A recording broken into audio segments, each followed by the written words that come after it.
This is going to be episode 3A of the podcast, the third one on the A side of the split. Welcome back. Like always, I'm gonna get into the recap, and we'll kind of brush on where we left off and then get right into it. Moonar, 35th of Stivos, 301st year of Darkreign. They'd be there in Ostoya by dinner time. It was ponderous what the Ostoyans were doing these last few days leading up to the year's Darkreign, and the party would find out soon enough. They'd simply have to make it there. Easier said than done, considering what they'd woke up to. It coiled around them like a snake waiting at the mouse's tunnel. Heavy breaths reverberated through the ground in a dull staccato hum. It could not see them, but that didn't mean it could not feel, hear, or smell them. The creature was so large that they'd be no more than an appetizer, but food was still food after all. So just out of sight, it waited in the mist that enveloped the open plains they chose to rest in. Ilfharyn's tiny hut was the only bastion between it and them, and though Stazriel had survived the oily serpent once, it was questionable whether he could again. At least the last day of travel was peaceful. The calm before the storm, so to speak. So, where we left off was, you guys had just had a long rest in a field. There were like 2 sparse dead trees in the distance around you guys. And so you thought, oh well, whatever, we'll just pitch our tiny hut here. And so you did. And the whole day prior, Stazriel was like in a fever and knocked out cold pretty much, except for like a few spots where he talked to you guys. And you guys pretty much just had a peaceful day of just talking, explaining things to each other and asking each other questions. And even once you guys had gotten into the tiny hut, you were just kind of like there asking questions and talking and stuff like that. And Rylon even got a peek at Ilfharyn's book. That being said, though, when you guys woke up, the area around you was shrouded in mist, and Stazriel seemed to be better with the long rest that you guys had had. And when we ended the session, he had just said that he didn't think that you guys were safe, primarily because there was a flap of some wings and the mist kind of moved around a little bit, revealing the edges of that like oily serpent coiled all the way around the tiny hut, with like a 6 or 7 foot distance between the edge of the dome that is the hut and its body. And it was just kind of like letting out a deep, heavy, almost a snore kind of sound, but it was just like, you know, reverberated breathing, kind of like a cat purring, just like really fucking loud, I guess. But with that, I don't think we're safe. Why do you say that? He kind of like holds up a finger and like taps his ear and like mouths the words "listen closely," and you can hear it breathing. Can I make a perception check and see if I can kind of glance through the fog and verify what he's saying? Yeah, I'd say so. 19. Yeah, you can catch like the edges of the silhouette all the way around the dome, just like where it's a darker area, and then it gets lighter, like at the very top edge of its body, where the mist kind of like keeps going past it. And you said we're kind of surrounded in this kind of fog, right? Yeah. And everyone else, are they still awake, or are they awake, or are they asleep? Well, Ilfharyn was, I don't remember if he said he was awake or not. I remember asking him. Yeah, because I was speaking with Stazriel. Yeah, that's what it was. Okay. What about Eamon? Yeah, Eamon would be waking up kind of now, a little groggily, and he looks like he's just kind of sitting there rubbing his legs a little bit, tiredly looking around. Oh, well, what is happening? There's something. The flying creature. It's outside the dome. And he's like keeping his voice down. Oh, great. I'm gonna wipe off his eyes and stand up. Ilfharyn. Yes. Oop. I'm not Ilfharyn. I'm Stazriel. Oops. Ilfharyn, how long do you have left on this dome? I don't think I really. Well, no, I wouldn't know how long it's been. I would have meditated for 4 hours, and then at some point after that, I'm guessing Stazriel was already up. So it's been a long rest, right? So we're it's been a long rest. So it's been at least 7 hours. Okay. We're almost out of time. Not long. Eamon, gather your things. Already on it. He'd be leaning down and packing up his things. Quickly throw his vest on. I mean, perhaps an hour, but This is good. I don't think that this thing is going to go anywhere. So what is the plan? Are we going to take this thing head on? What choice do we have? What choice do we have? It almost killed me. And it's surrounding us right now. He'd begin hopping up and down, putting his boots on, and one of his legs would collapse, and he'd fall over on the ground. Ugh. He'd pull the other boot on. Rylon would crack his neck. I'm not in much shape to run anywhere, it seems. Now, of all times. He scratches the back of his neck. Not something I'm quite in control of, you know? It's not something I can do anything about. Stezriel adopts this very concerned look on his face, his eyes kind of darting around a little bit and bringing them down lower, sort of, just in thought. What's wrong, Stazriel? Does Zabriel not have you do actually any dirty work? Or are you simply just perusing around libraries all day? And I would be kind of stretching out my arms a little bit, kind of rotating my shoulders, trying to prepare myself and get ready. Rylon, you know that's essentially all I do. Yeah, I know, it was rhetorical. But now is the time. I can see that you're ready. And I would point over towards the his little kind of staff sword thing that he had that I checked over the other time. Mm-hmm. And you've made your way out of it one time. Are you prepared for a second? I'm not sure if I would survive a second should something happen to you. I put my hand on his shoulder. Simultaneously, I'll put my hand on Eamon's shoulder as he's kind of getting ready. And I say, listen, Stazriel. If there's a time for you to go against the grain, to prove to your Seraph Zabriel that you're truly worth those wings on your back, then I believe it's time to show up. Because we're not getting out of this alive if we stand around. We're going to have to fight. And are you prepared to fight? And I'm going to cast, I'm going to twin cast, actually, Heroism on Eamon and Stazriel. Woo. So I will use one sorcery point to cast that, twin it. That's 1 minute. Yeah. Well, we're getting ready, don't worry. Oh my god. And he'd kind of glance down at your hand on his shoulder. Do you think that this thing is sentient? There's only one way to find out.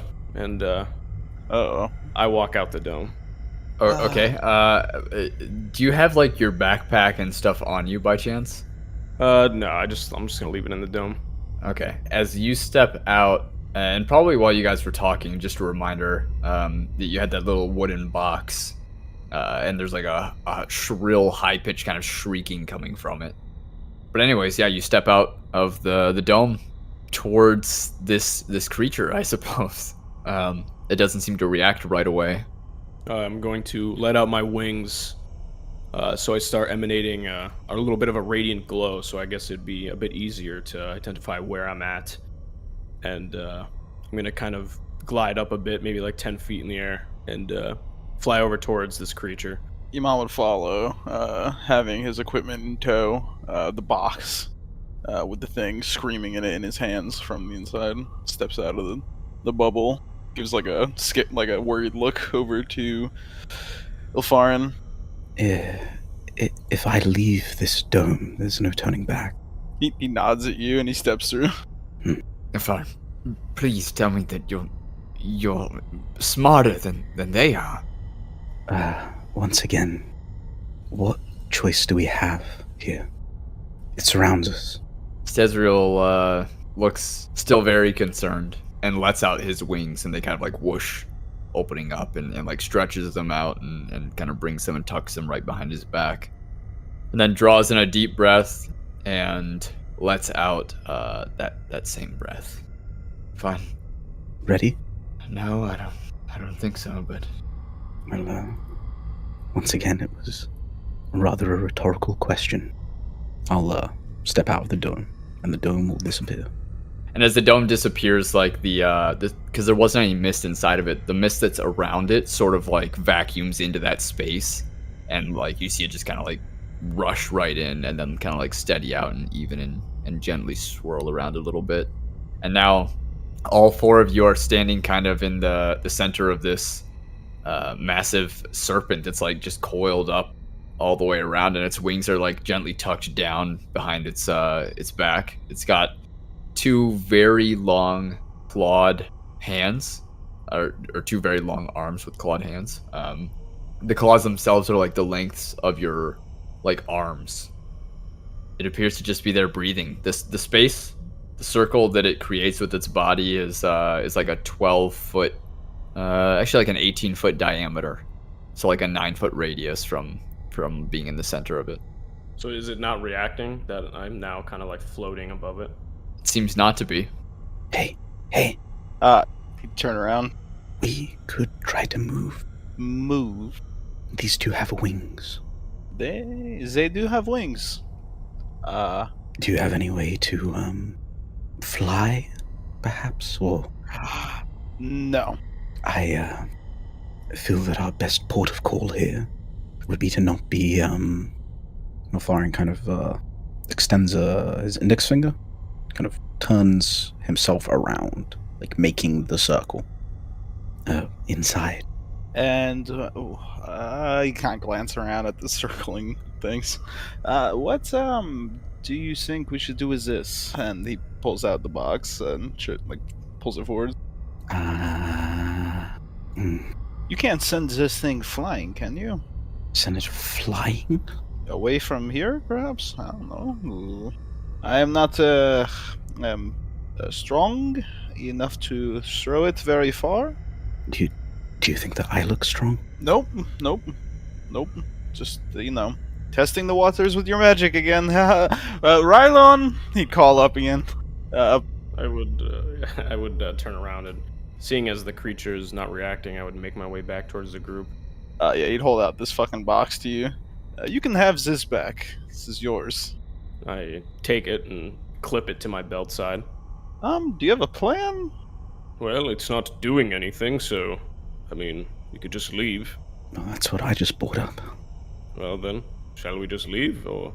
I'm not sure if Eamon has a way to, get out from this coil. I mean, I could give him a lift. I'm not saying I'm going to carry him far, but... I'm just wondering, why it's here now. As in, you don't think it came for that, do you? Possible. I think it would make sense since it found us inside the opaque bubble of magic. Oh, sure, but there's plenty of ways to sense things, no? Would you like me to fly away and see if it chases? That sounds extraordinarily dangerous, Rylon. Well, then we're in the same position that we were, that if we have the bubble, we're still stuck here. Look, I think that we try to move. We get out of this coil, and once we start moving away, if it, wakes up, starts following us, maybe just leave the box, or open it. Right. Then I would, Stazriel. Yes, Rylon. Can you grab Ilfharyn here? Or would you rather Ilfharyn, you are wearing quite decent armor, right? Yes. Alright, then I will grab you. Stazriel, grab Eamon. Come on, we're going to leave. I will grab Ilfharyn. You're wearing plate, Rylon. You already have enough weight to carry. Fair enough. I walk over towards Eamon. Are you ready? Don't drop me, friend, please. No promises. And I kind of scoop him under his armpits and lift him up as we fly up. Okay, and Stazriel does the same thing. And as you're flying up, you have to like flap a little bit harder, beating your wings. Not taking anyone's armor into account, because you're not walking, you're flying. But you'll have to make stealth rolls, and so will Stazriel. I will mention real quick, I'm pretty sure, I don't think I have it on my sheet, although I swear I did. This race, in the race, it's written that they're lighter than normal, like way lighter than normal. That makes sense. I'll say that we can just do like an advantage between you and Stazriel then. Sure. Yep. Do you want to roll for that, or do you want me to? I will roll for it. And what about us? Do we have to roll separately, or do we roll together? I'd say one of you needs to roll for the two of you. Undead, I imagine you have better dexterity than I. All right, buddy. I'll guide you as I pick you up. You work on like trying to make himself as small as a target as possible. 18, sir. Yeah, throw another 2 in there, so 20. Oop, I did a private roll. Oops. I'll roll advantage. Yeah. 16. Okay. You two lift off first, followed by Ilfharyn and Stazriel. And as you guys kind of like fly up and away, I assume you guys are just gonna fly over it, and then are you gonna keep going on in flight, or are you gonna like touch down and kind of go from there? I think we'll gain a bit of distance while flying first before we touch the ground. Won't be like right away. Okay. Give me a number. I'll say like 60 feet. Okay.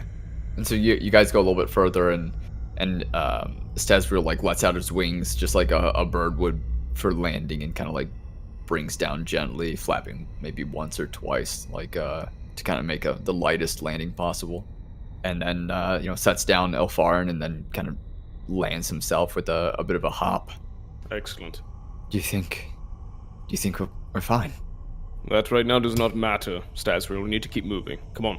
And then Rylon will I kind need of... you guys to make a wisdom saving throw. Everyone. 25. Oof. Okay. 20. Oof. 6. Okay. So Rylon and Ilfharyn and Stazriel are all fine. Stazriel rolled a 20 nat plus like his modifiers, so he's good. But you guys, you see that Eamon looks all of a sudden stricken with grief or horror or something, and Eamon, you feel like you're just locked up, like you don't want to move.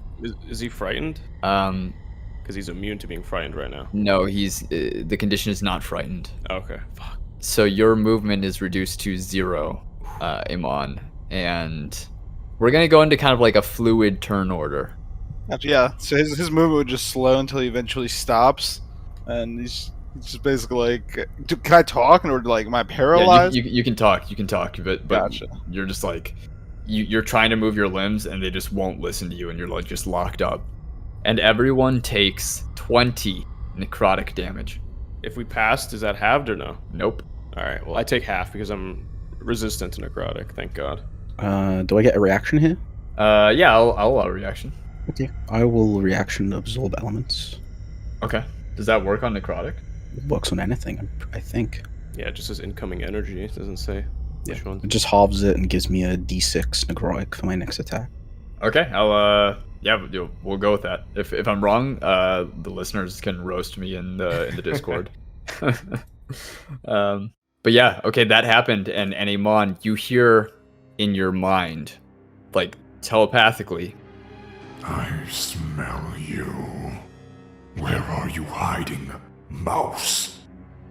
Okay. Yeah, he would do his best to ignore that and say, Rylon, I can't move. You have to go on. I turn around and I see Eamon just kind of like doing, probably like walking, like just kind of standing like almost like a statue. Yeah, he's like gritting his teeth in pain. He looks like he's rather fucked. and you see sweat like beating up on his face and on his brows.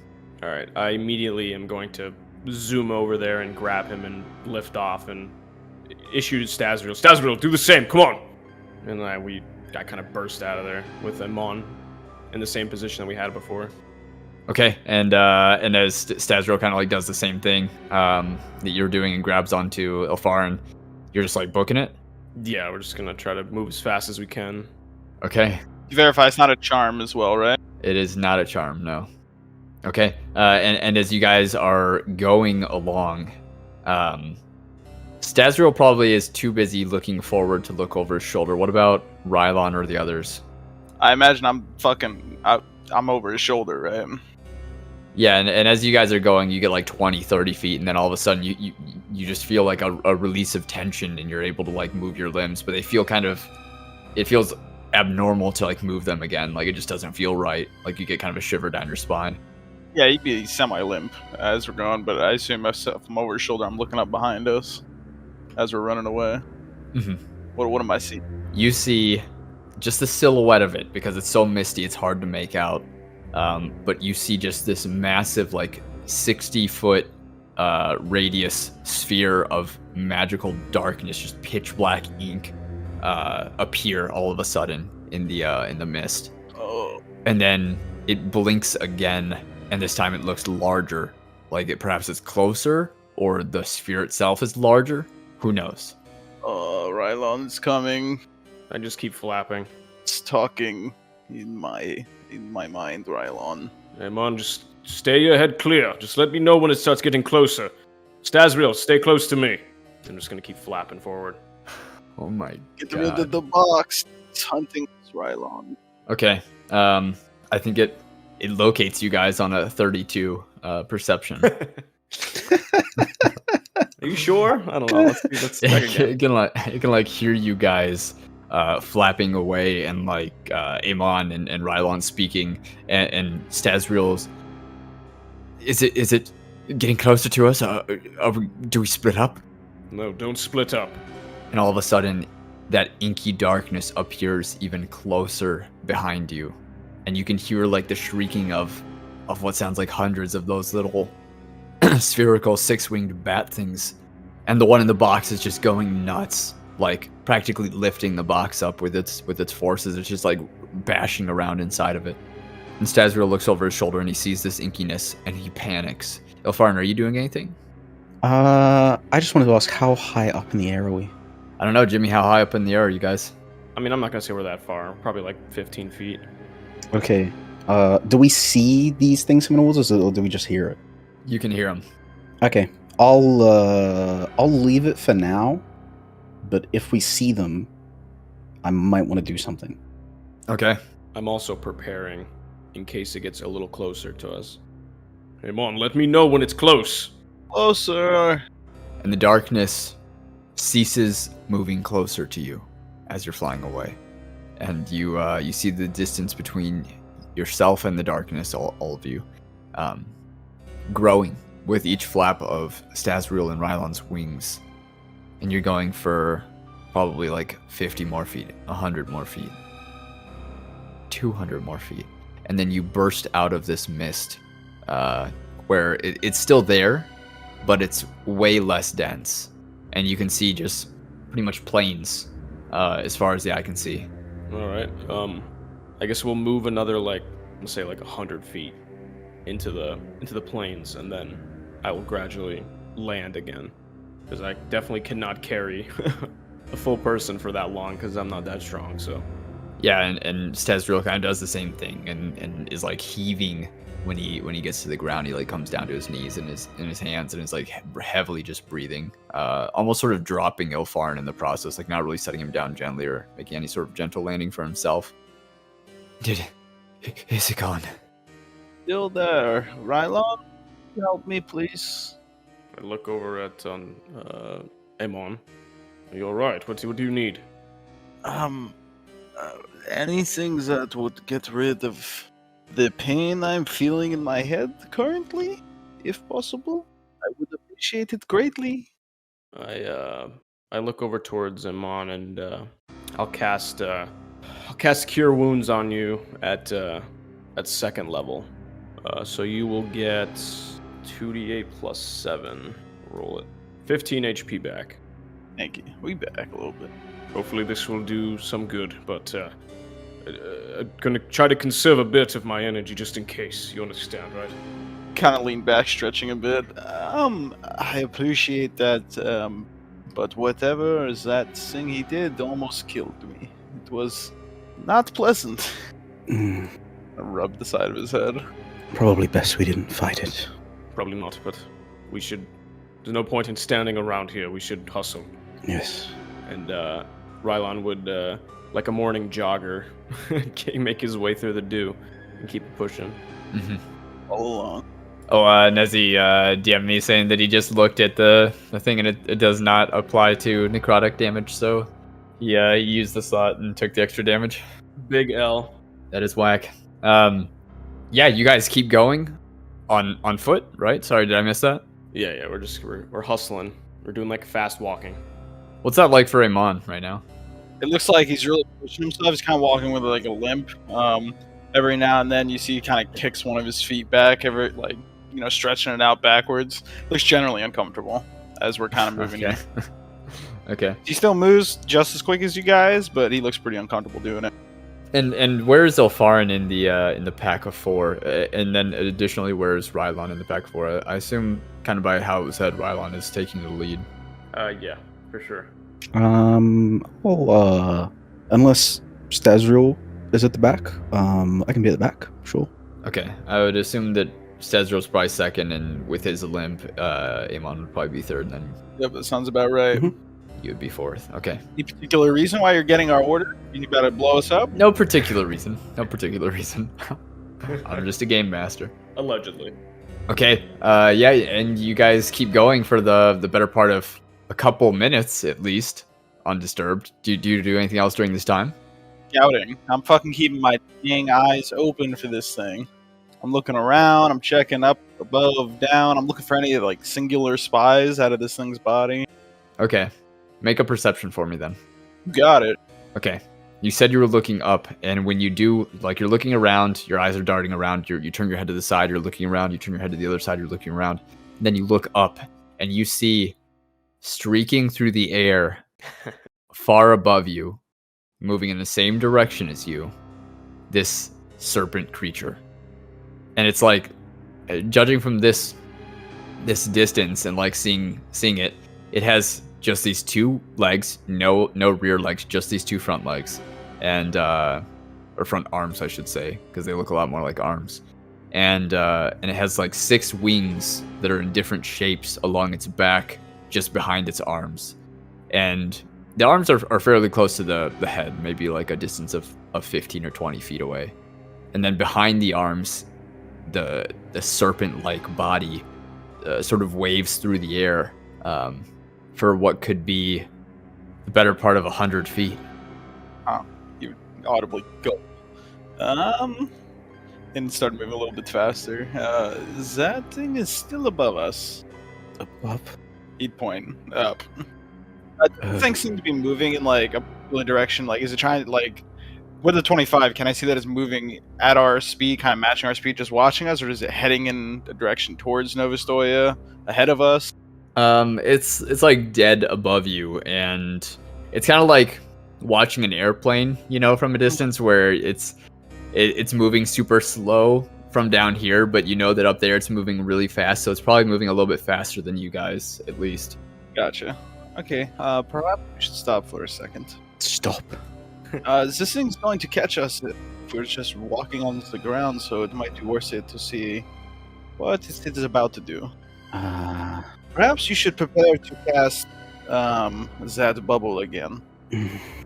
I mean, I could. Might buy us some time. Yeah, it'll buy us time to think, but it's not going to do much else.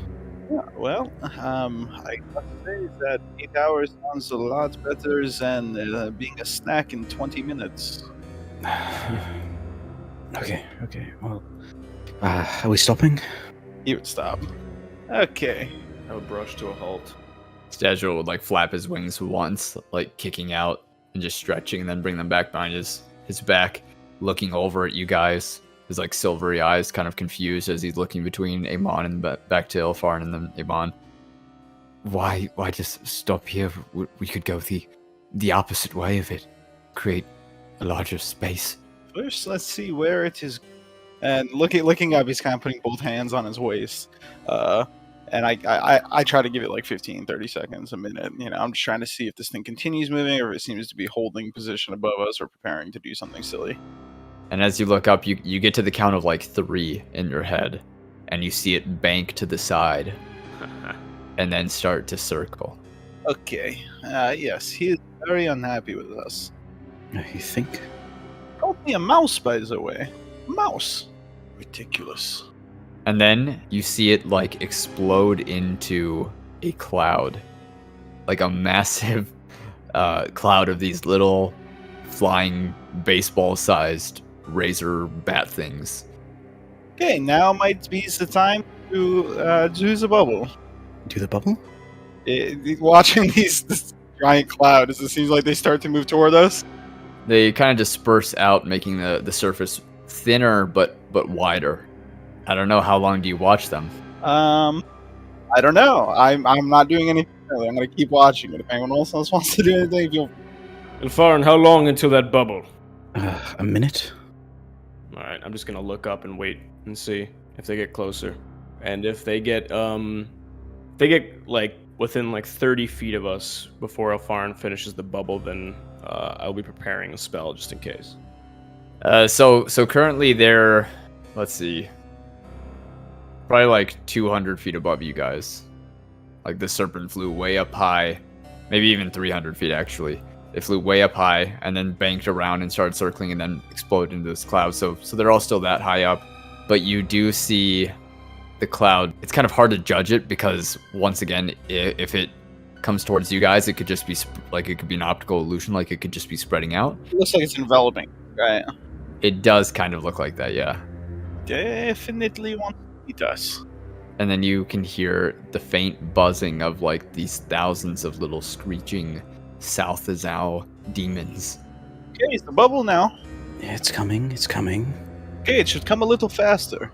I don't decide how long these things take. And it gets louder. And the cloud seems to be descending on you guys. You would also prepare to cast a spell. How much longer, Ilfharyn? Not long, not long. And Stazriel also looks like he's getting ready to cast something, just like his right hand sort of glowing a silvery yellow.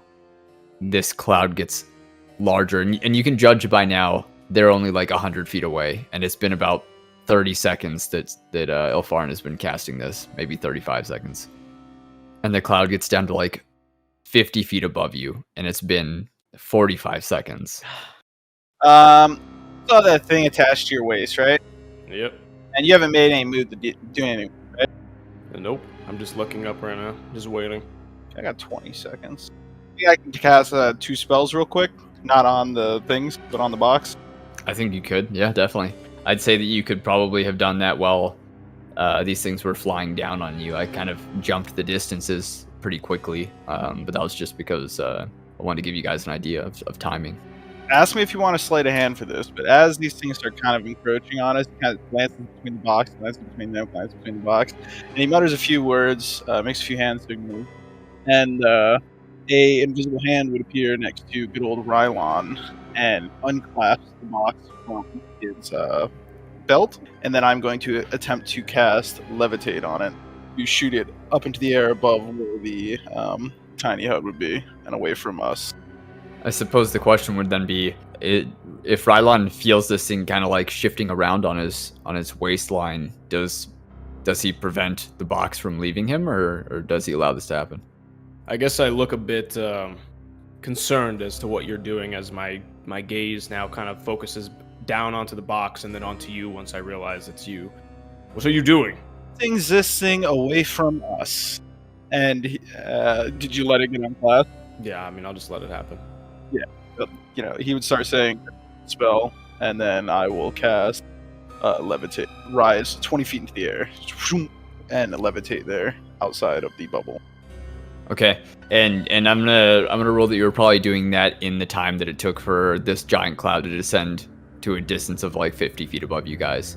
And like I said, at 50 feet, it's only been 45 seconds that Ilfharyn has been casting this. And you see from the like bright light in Stazriel's hand materialize this like spear with this long like 12-13 inch kind of like a short sword just like attached to the end of it practically, and a wide hilt at like the front and one near the back. With them being like 50 feet away from you guys, does Rylon do anything? We know Ilfaryn's busy casting. We know that Undead's like floating this thing up. But what is Rylon doing? In a bit of a panic, Rylon is going to just start shooting off fire bolts into the air, to the cloud. Okay. And I think that Stazriel kind of gets the same idea and like brings up his left hand, the one that's not wielding the spear, and starts doing the same thing. And then all of a sudden they're like 40 feet, 30 feet. It's like the gap is closing very fast. Yeah, just had to double check their flying speed. It's been about 53 seconds when they get close enough to like come crashing down on you guys. And you see kind of like in the chaos of it, it's like you guys are just wrapped in this giant cloud of darkness. And I'm going to make some attack rolls. Oof. Okay. They seem to be keeping a distance from both Stazriel and Ilfharyn, and some of them like smash right into the little box that's floating, and the others seem to be making a much stronger focus on Rylon and Eamon. You guys catch like a last glimpse of each other before you're just wrapped in this cloud of just screeching and buzzing, and all these little wings on these things are like leaving the smallest little cuts on you, and their mouths are just like latching onto you guys. Eamon, like 2 or 3 of them latch onto you, and 3 or 4 of them latch onto Rylon, where they can kind of like gain purchase. And you take. Did they all? Is it like automatic damage because we're enveloped? I rolled for it, so I assumed a 20 hit you, and then I kind of assumed the same for Rylon. Rylon, does 20 hits you, right? Yeah. Okay. Eamon takes 32 slashing damage. This out of combat force damage is ridiculous. You guys are in combat. You can do anything. You can say like, "Can I do Jesus. this?" Okay, well I didn't know that. It's a fluid combat. Oh. Do you do anything then, knowing that? Yeah. I mean, you I'm might waiting bonus for the back. damage here. What do I take? What does he take? 26 slashing. All right. Rylon would look. I mean, you wouldn't see, but I'm pretty fucked up. And if that's the case, then I'm gonna cast fucking Spirit Guardians at 4th level. I immediately Okay. shoot out an 15-foot, I guess, distance around me, just like a sphere of radiant energy, as a bunch of smallish, like angelic creatures with swords and hands begin to start kind of combating against the darkness. I'll go ahead and say also during this time, my outward appearance shatter and massive amount of damage inflict. And yeah, I would definitely transform back into the horrific figure with the many eyes. Yeah, so Stazriel can take that how he will after the fact. Okay, and is it fair to assume that you guys are all within 15 feet of Rylon? I think it is. I mean, Oh, yeah. we're getting ready to be in this bubble, right? So Yeah. So like you guys catch this sort of last glimpse of each other, and then all of it's just darkness and deafening screeching, and they seem to be focused more on Rylon and Eamon, and then all of a sudden Rylon casts Spirit Guardians, and it's just like this space opens up again as these it's just hundreds upon hundreds of these little bad things, but you can see like the cloud thinning out a little bit as there's just like all these tiny little radiant explosions, and this like sort of black substance, a very hard substance, is like flecking all over your skin and mixed and like kind of sticking to you, mixed in with this blood that's like just exploding off of these little bats. Then all of a sudden the bubble appears. You guys find yourself in Lemon's tiny hut, and these little creatures are just slamming into the edge of it and like ricocheting off and forming kind of like a pool of little tiny flying bodies around you guys, around the hut, like pretty much entirely wrapping it in darkness. now, as a question, does the hut come up? Does it sever my Spirit Guardians? Because technically, my Spirit Guardians is wider than the tiny hut. The wording there is spells and other magical effects can't extend through the dome or be cast through it. Okay. So I would assume they would all be in the dome, Okay. unless Prowler rules otherwise. I'd assume they're all in the dome. Okay. Well, if that's the case, then I just uncast it, I guess. Collapse onto the ground. Yeah, I'm fucked up. I'm just gonna sit back down. Laying there, breathing in and out deeply. Half his face is like a giant tumor. Stazriel's hair is like matted down to his head, like covered in this like blood and sweat mixture. His hair, like for reference, is fairly short cropped, like silvery kind of hair. And he like collapses down on one knee. You can see he's not as badly injured as you guys, but he's hurt. And the first thing he does is like pluck off one of these small like black fragments that came off of one of these creatures as it was hit by the Spirit Guardians. Is this Shadow Steel? Possibly. I would not paying attention to any of that because I'm fucking almost dead. I'm going to spend 3 more sorcery points, and I'm going to twin cast Cure Wounds on me and Eamon at 3rd level. So it'll be 29 HP back. Thank God. 3 HP. That was a great roll. 778. We take those. As many wounds would begin to stitch back up. Yeah. Whew. Rylon would fucking wipe his brow. Jesus. Or Solima. Christ. Sorry, my Christ. You see like the large cat eye and like all the little ones kind of close for a second, and his form begins to shift back into his normal self as he begins to concentrate on it. Once again, could you describe that form for us, please? What it looked like? Sure. The rest of his body kind of contorts a bit, and some of the muscles kind of spasm out a little bit and bulge, but mainly around his facial area. The side of his one face and head has a large tumor-like appendage on it. His main eye basically has become very large, a cat-like eye, yellow. And there's many other smaller eyes all on the side of the tumor that open and wander in and of themselves. Oh, jeez. That's sweet. Gross. Okay, and so you're concentrating and kind of like bringing it back in, and I am, but also to make it clear once again, I will re-mention this, that any non-evil creatures consider me hostile immediately unless the DM chooses. So I don't know how Stasril reacts to something like that, being a non-evil character, but that's just something I want to make sure you know exists. I think Stazril, the way that I kind of see it is like maybe a non Ally.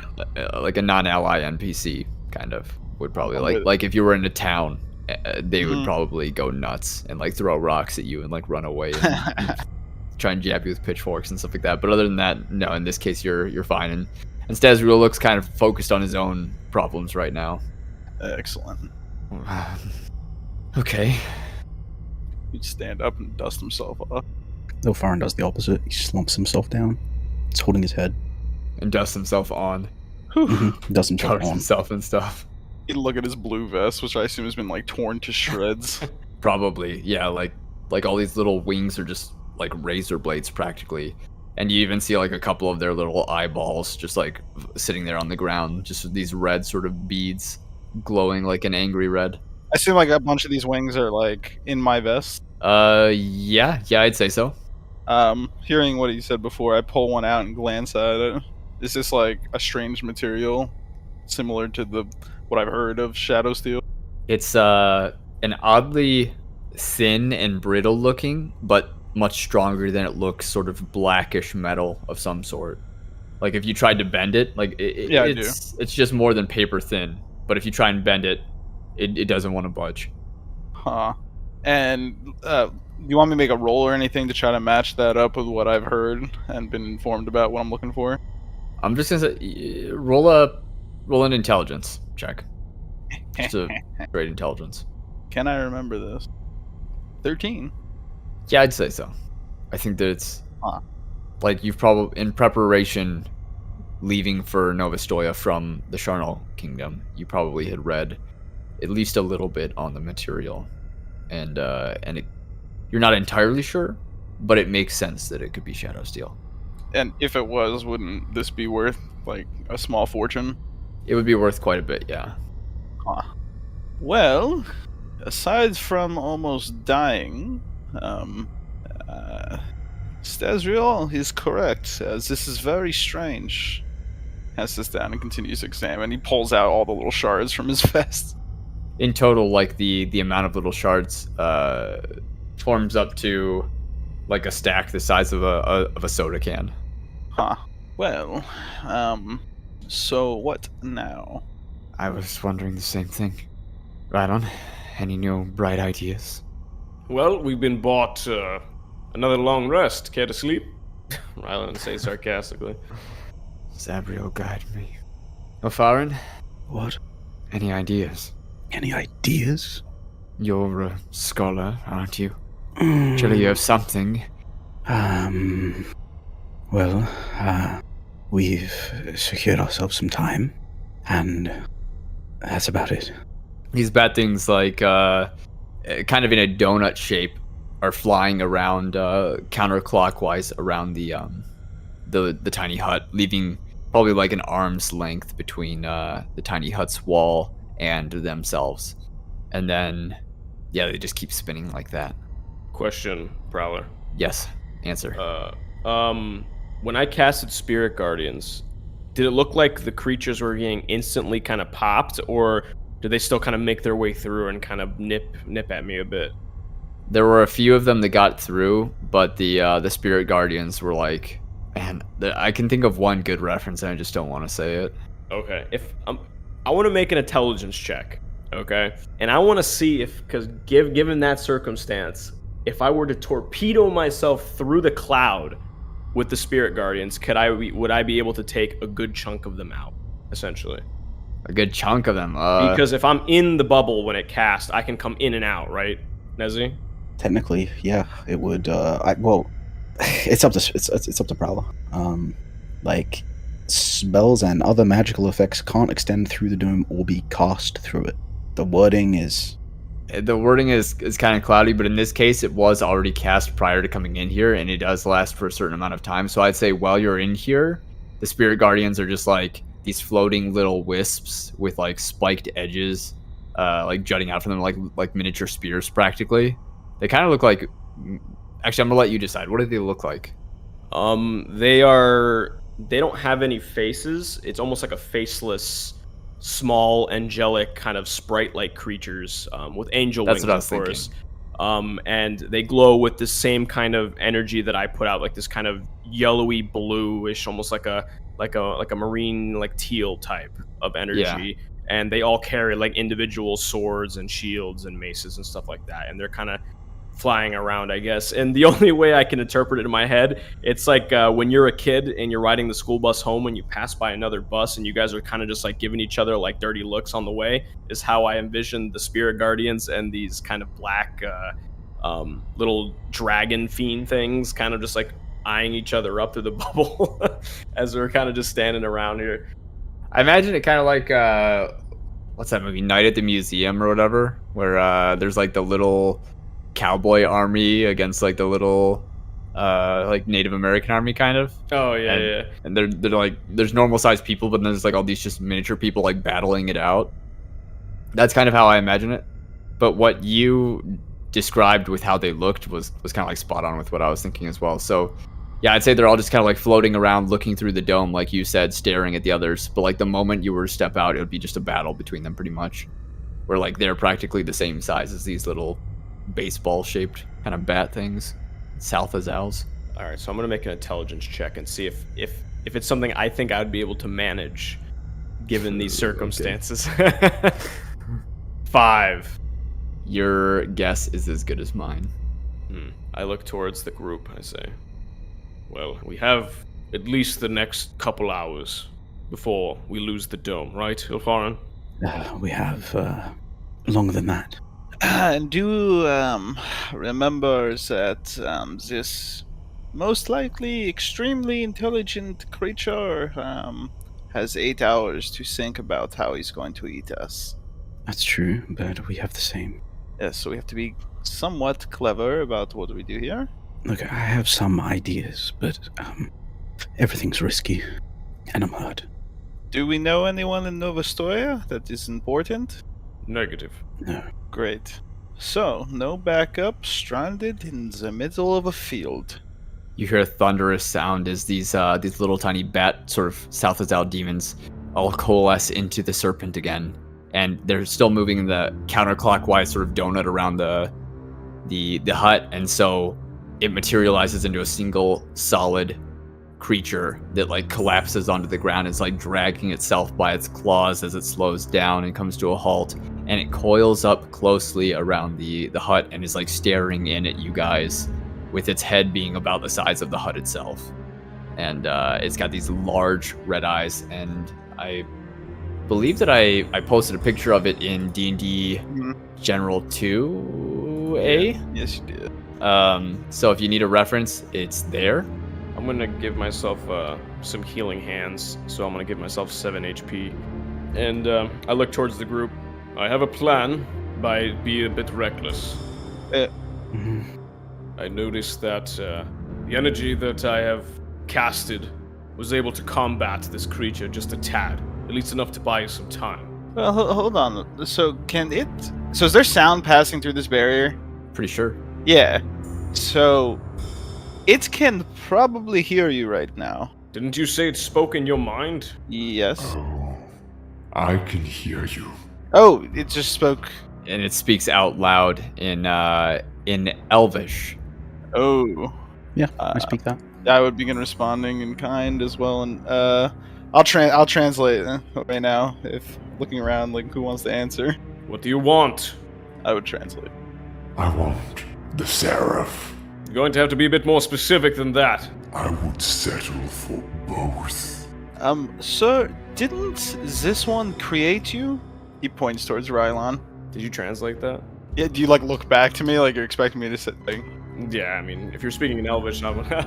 yeah, I would then say that with like a grim look at you, like, sorry. He of course can't see into the dome, so Right. Gotcha. Can't you make it clear? Oh wait, Yeah. no. Yeah. No, you can't. You can? No, I'm pretty sure it's opaque. I Okay, can okay. change the color Huh. from the outside. It's transparent from the inside, Uh, but opaque from the outside. I can make it like a disco party. But you can't make it clear. Yeah. Okay. Okay. The bigger one. I have suffered for a millennia in that warp, and I will have his head. Well, if you don't mind me saying, you look all the better for it. And then he would translate everything he said. he would like shiver almost, like shuddering, and all of a sudden I need you guys to make wisdom oh wait, no, magical effects can't Yeah, go through fuck, it, can it? fuck you guys flip Yeah, off you the see him zone. like shudder and sort of shiver as if he's like shaking something off of himself. And then like his red eyes blink once, and all of a sudden the entirety of him and everything outside of the hut is wrapped in magical darkness. And all that you can see through it are his red eyes pressed right up against like the edges of the hut, like staring down at you guys. It seems like I made him upset. He'd say in common. Yes, Oh. well done. tell the creature that it needs to show its father a bit of respect. I can speak your tongue. Well, then show your father a bit of respect. What have you come here for? To take my life, or what? Father. It chuckles a little bit. Of course. And then what? Where is my mother? She was absent in your life. Is that why you have a complex? The eyes blink again Ooh. and stay shut. So it went to a different realm and got tortured for many years, and came out this thing. Now it wants to eat you. Great. Kind of scratch my beard a bit. Well, So I'm still trying to piece together this whole story. well, you see, as our friend Halifax and I were traveling along with a Batwriter from Fallowheart to Void, we were accosted by a bloodsucker riding upon a undead worm, as it were. And to make things easier for all of us as we were riding, trying to escape, I banished the worm to an unknown plane of existence. And now here we are. Clearly, he's been plotting revenge for what in his eyes was a millennia, but was for us probably roughly under a minute. You banished me to the Aether. And what is so wrong about that? I would request you banish him to the Aether then, if you would like to know what is so bad about it. Listen, son, I'm sorry I've been absent in your life for a very long time, but perhaps we can talk this through, okay? You've come back stronger than before. You're better for it. You've really been thinking all this time, and then what? If you kill me, what are you gonna do after that? I would spread my suffering across the continent. It seems like you would do all that suffering for nothing then, because someone stronger than us will come and he made cutting up the neck sound. Are you insinuating that something else could destroy me? That even you have a chance at it? Well, What I'm saying is that your anger is misguided. You tell me that I casted you to a dimension that sent you through a millennia of torture and disarray. But were you not undead, a creature of living, brought back to be a steed for bloodsuckers for who knows how long? Decades? Centuries? Seems that didn't bother you too much when you were nothing more than a steed.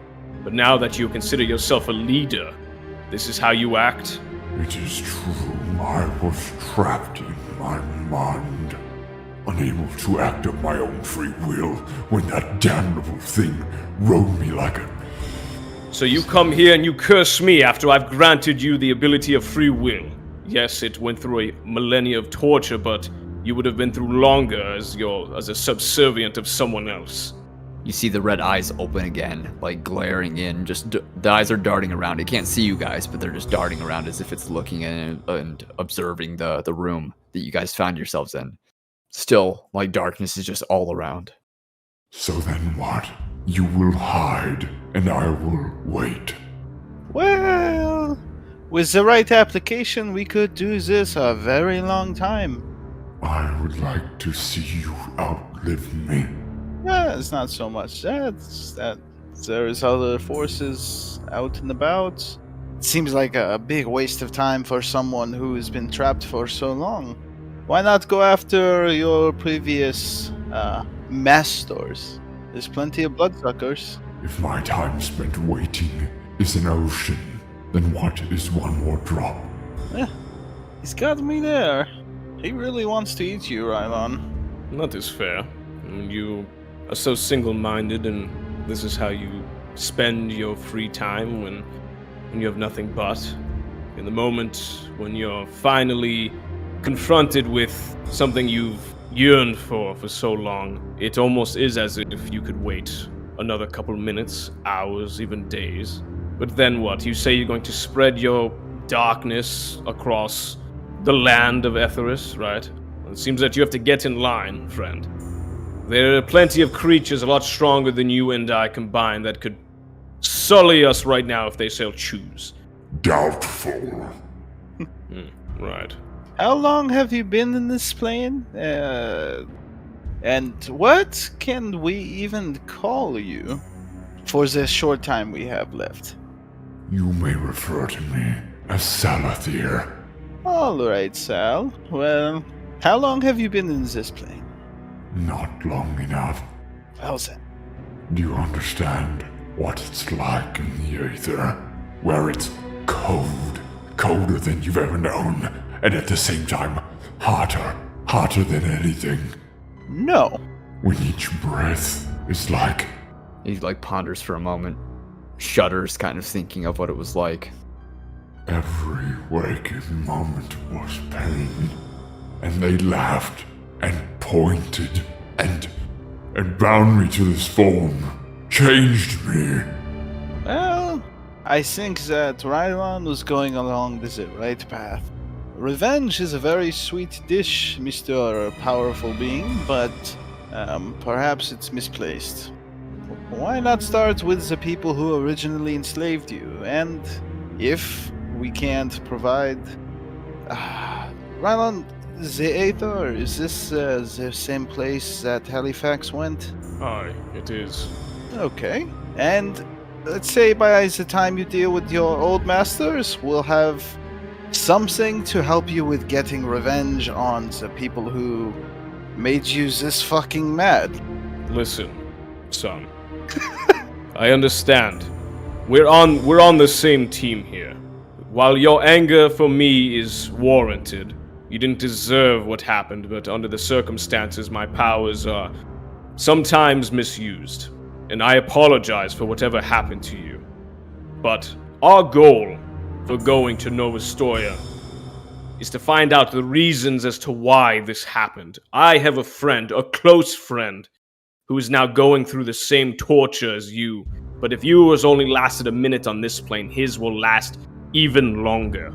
So I am spending every waking moment of my life now that it is still here, as long as I stand, to make sure that I can rid the Aether and this being known as Fastatil from Etheris as a whole. Now, I'm not saying that you should throw your pain to the wind, but I'm saying is that you use it for something better. He holds there. You can assume it's a he by the tone of voice.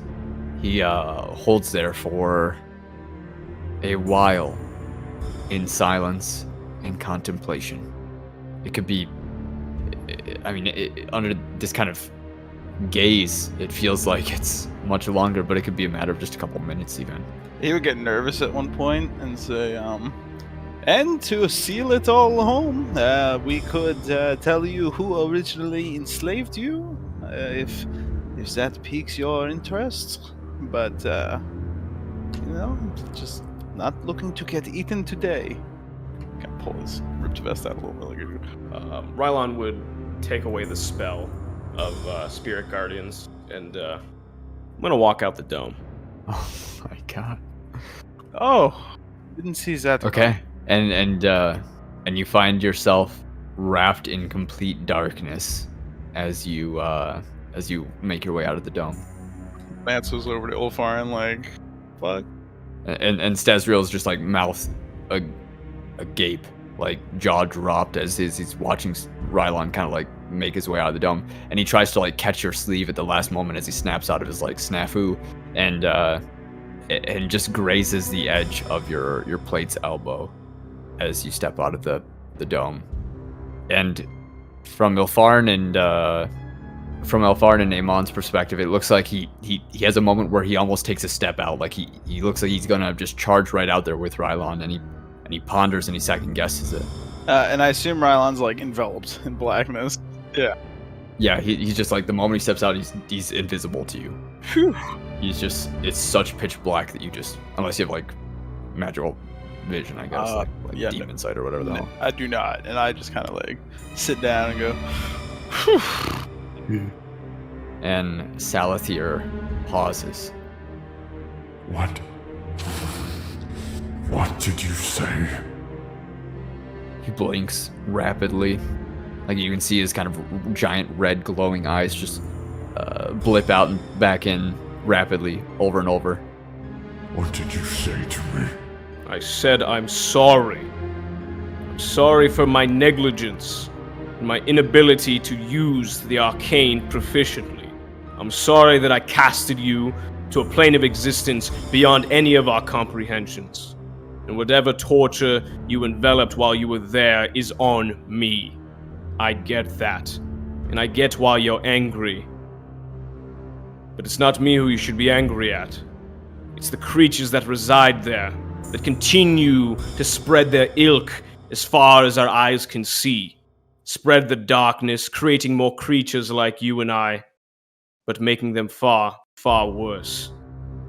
I ask you to throw aside your pain, or at least utilize it for something better, so someone like yourself would never have to endure such pain ever again. It goes far beyond the creatures in the bloodsuckers of Ostoya that originally had you captured. It's the kindred. They are responsible for your pain, not I. My pain. It mutters something in like a tongue that you just cannot even comprehend. Like, the moment that the syllables touch your ears, it's like they just ooze right out. My pain. And the darkness disappears from around you, and you find yourself so like Eamon, Ilfharyn, Stazriel inside the dome, and Rylon outside the dome. And as the darkness disappears, you don't see this warped sort of creature. You see what was the worm before it went into the aether. It's a fraction of the size. It's like 30 feet long. Much like it is now, it's just like a serpent with wings and front legs. Just the way that it was when you had banished it into the aether. Kind of stands to his feet in shock. And it looks at you with like tired eyes. And it's still undead, right? It like, its body's exactly the way it was before you put it in. And so like skin is like falling off of it. Its scales are pale. All of this. and it mutters to itself. My pain. I slowly try to approach it. And it lets you. All right, I kind of put my hands, if it allows me, kind of like, almost like on its like nose, above the nose, almost like trying to pet it, I guess, trying to calm him down a bit. Mm-hmm. And yeah, I'm not really gonna say much more. I'm just gonna kind of embrace it, as it will, and allow it to kind of come to some sort of realization or whatever it's doing right now. But for a bit, and then I'll say, listen, when this is all said and done, and I have further control, I will bring back the life that you had. Way before you were the steed, but as the powerful worm you were bred up to be. But you have to trust me. My time. And it's like croaking out the words, taking in like a deep labored breath. My time has passed. Its red eyes start to dull, and just like like in other sort of video games or movies, things that'll remain kind of like in contact of air for years and years and years and years. The moment that they touch like any sort of physical object or any sort of wind blows by them, they just like turn into dust. Like they were already dust, but they were just like still in one piece, kind of. Yep. It's like that same sort of effect where this worm that has experienced life and then on death and then being sent into the aether for an amount of time that would 100-fold its lifetime naturally, just sort of crumbles, like the wings first, and then its tail all the way up its back, and then to like its head, and when it's done, it's just a pile of ash, and the very tips of it gets like picked up with the wind and just starts to gently blow away. Well, I can't say this fares well for Halifax. You're right. Rylon, what was that? Stazra like steps out of the dome. Rylon would just be kind of letting the few bits of dust, I guess, kind of blow away out of his hand. Kind of just thinking back to Halifax as it dissipates, and clenches his fist, slowly turning back. Stazriel. What was what? What happened? He like looks at the pile of ash in your hand and then up to you, like eyes locked on you. Kind of like you see just keyhole pupils, like a confused and sad expression at the same time. I provided Sal with redemption. That is what happened. Huh. Well, I won't complain about any of this, he'd call out from inside the bubble.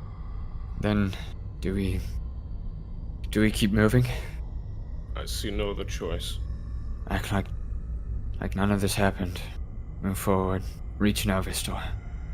I think that's how I'd prefer to continue from this point. Stazriel like looks at where the hut is, not able to see Ilfharyn inside of it. Is it actually gone? I think so. Yeah, he looks back at the dust. I think it was only surviving on vengeance alone, on anger. Or we could have also just waited it out. I doubt it. If I had met you, and you had told me the story of what just happened, I might have just turned around and walked in the opposite direction, and written you off as insane. I think that even as the Seraph of Zabriel, I would have done the same, seeing the truth or not. I just hope that Zabriel can see the truth in this poor creature, accept it, and forgive it. I will dismiss the hut I'm still seated. Still just sitting Okay. on the... we're in plains, right? So it's grass. Yeah. Or it's wet, obviously. Yeah, very thin mist, like morning dew on the grass. Yeah, I'm just still sitting there. In the same pose, but now the dome is gone. He'd collect his things, what's left of them. I would walk over towards Ilfharyn and hold out a hand to give him a lift. I'll take the hand and get up. And as you grab the hand, I'm gonna cast Cure Wounds at you on a second level. Cheers, bud. And I will give you a 2d8 plus 7. 21 HP back. Alright. Ilfharyn goes from a seemingly kind of like he was nursing a headache to absolutely fine. And I give you a nod. A stern nod. I appreciate it. Of course. Looking around, is there any more of these? One, did the shards of Shadowsteel that were left from the things that we had previously killed, do those disintegrate as well? The ones that I had? Yes. Okay. No rich for you. Interesting. That was a good question, but the answer sadly is yes. Yeah, so he had like reached into his pack where he had like tied them up with a string, like closing his eyes, hoping, and he would pull out the string and let out a really exasperated sigh. Unlucky. Indeed, I did not think this trip would be too fortunate, but I was hoping for a little something. Yes, well, not everything goes your way, I suppose. I'm alive, which is better than I thought 15 minutes ago. Do you still look the same way? Or is that transformation gone now? That transformation is gone. I had, when I stood up before, I had concentrated to put it back. Gotcha. Well, at least you look better now. Ah, yes, indeed. I wish I felt better, but, we're getting there. Yes, we are. Yes, that thing really did a number on you. He seemed to not be a fan. I'm not too sure why I was targeted, but I was. Stazriel dismisses the spear that he held in his right hand and looks at both of you and then to Ilfharyn and says, I think that I should learn how to cast this hut spell of yours. I bobbed my head a few times. Yes, it's quite handy. Although, I'll be honest, I didn't really think that I was going to pull it off. For a moment there, when the darkness or the whatever that was, the shadow steel flying insects, yes, I thought about changing my mind. It was certainly by the skin of your teeth. Pretty close. Certainly was. Kind of glad I didn't, though. Otherwise, we would have had to fight that thing. Which I don't think would have gone very well. Yes, neither. But I could feel them brushing against me. I have never experienced so many life or death situations as I have here in Ostoya. Rylon has a way of drawing the worst to him. Oh, is he the reason for this? Well, He cracks kind of like a gentle smirk, trying to lighten the mood of them almost having just died. Yeah, Ilfharyn is saying this kind of facetiously. I had to guide them through the forest near Fallout. Ah, They couldn't see me. I was the only one unaffected by the woods. And if not for that, I dare say that it was Rylon that led them in there. Then they would... I suppose we wouldn't be having this conversation. They would have stayed there in the woods. I think I encountered the same thing. Not me personally, but the ones who just stand, sit. The lost. Yes. Tragic people. You can't save them all, though. True. Anyway, we should probably get moving. We should. Rylon, are you ready? Want to say a prayer or anything? I think enough prayer has been said. Let's keep going. He whispers a few words and then like finishes it off with Zabriel under his breath and turns and begins to move. All right. Yeah, walk on. Now that I'm feeling awake and better to some extent, there's something that you should know, Rylon. I went looking for that Seraph of Imperius. Aye, and? Well, I was told in Crow's Bend that it was in what's the name of it? Bonasau or something. That is where the Seraph is. It was there. The problem is that there was a catastrophe that happened in a manor or something. Yes, that would be my family's home. He kind of Some- raised a finger. 5 or 6 decades ago. Yeah, that's the one. Small world. Strange. He flew into the manor where there was a rift to the Aether. It's not clear how he survived, but he did go into fight and came out of it. But when he was finished, he fled the manor and was apparently trembling or something. That's what my source told me. And then flew off. And from there, I don't know where he went. Rift to the Aether. There's some hoarding of Shadow Steel or something. I can't say whether that is true or not. It is possible, but if it was and the rift was caused by it, it certainly was not intentional. We can only hope. It would do us well not to have fanatical cultists summoning the Aether. May I He eyes repeat you. that this is my home, and I do not take kindly to being called a fanatic or a cultist. He squints his eyes at you. Right. Right. Anyways, he has not been seen or heard of since then, so who knows where he is, but something is different about him. Yes, he was probably affected by the Aether, much like our friend with the many eyes. It was a small rift, though. Only the tiniest of creations were able to get through. Oh, and I'm sure that the tiniest of creations from the Aether could not have affected this Seraph. So you're saying is that we're still in the same position we were before you told this story?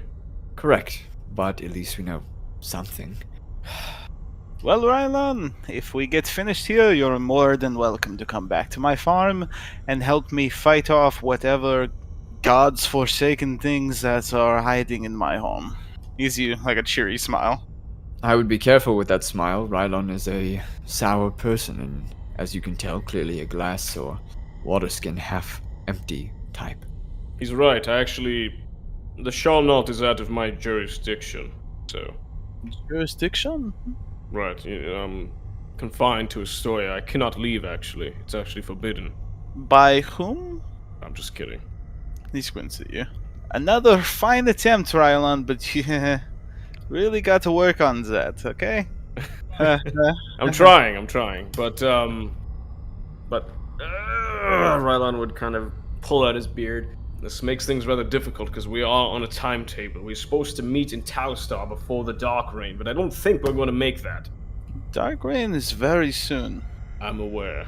We are going to be very stuck inside of Novostoya. And it concerns me because I hope my friends aren't going to be stuck in Taustar alone. They're dependent on, well, us. How? Because we were supposed to find that armor, Stazriel. Yes, and I don't know everything, and have never claimed to know everything, and so you have to be forgiving of me. Show me the same forgiveness that you showed whatever that creature was. We'll see. Was that real forgiveness? I thought that you were just talking out your arse and hoping to not get, eaten. Who's to say? Yes, tell us, Rylon, was it real? Does it matter? No, just curious. That's all. Nothing of import. Stezril side-eyes Rylon as you guys are continuing to move. But what does matter is no Ostoya. So the quicker we get there, the better. And we are close. Here, we're gonna take a 5. We're back. We resume with you guys traveling after that whole event that had just happened, and you guys were just talking about what Stazriel found out about Imperius, and and coming to the realization that now you know a little bit more, but you don't really know any real substance, other than perhaps Eamon a little bit. But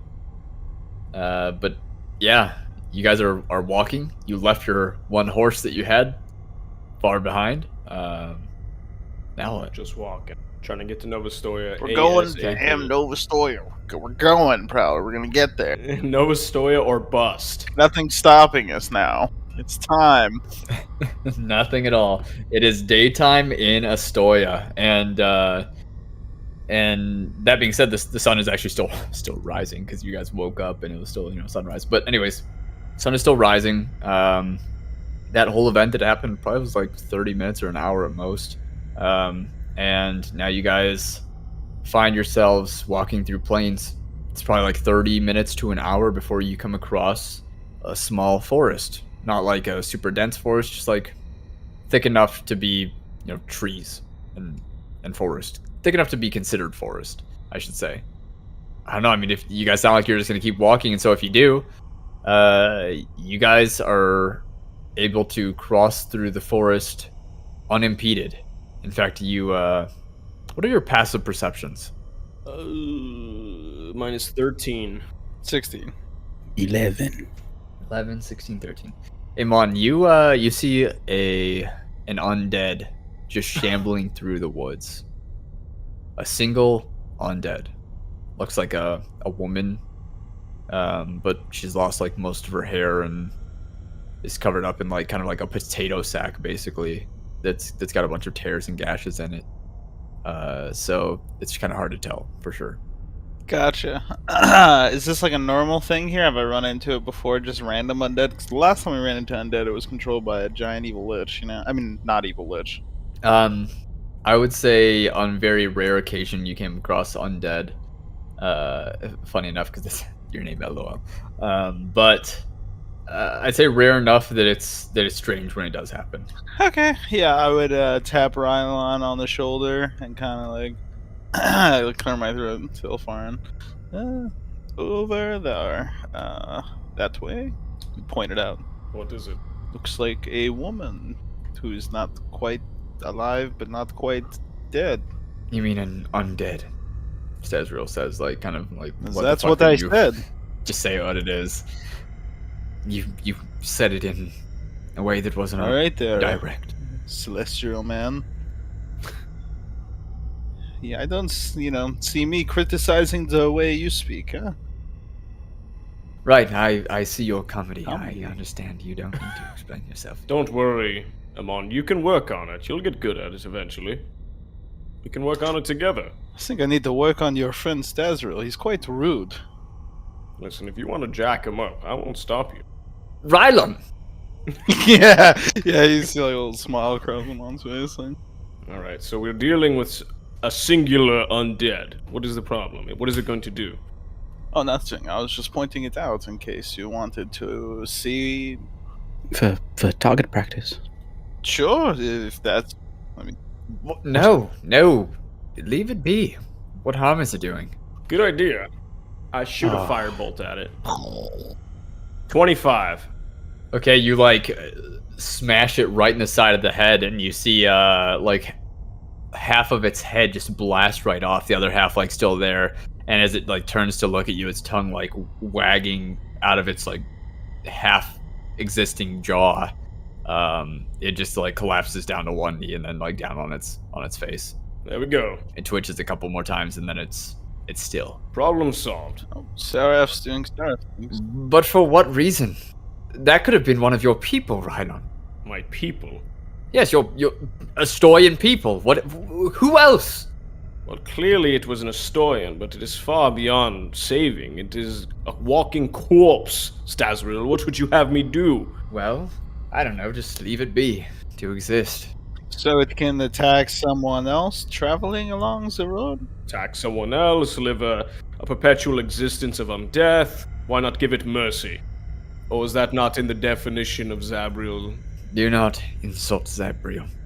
He points a finger at you, like as if it's that same kind of finger that you would like poke somebody's chest with, like that sort of hand expression or hand gesture.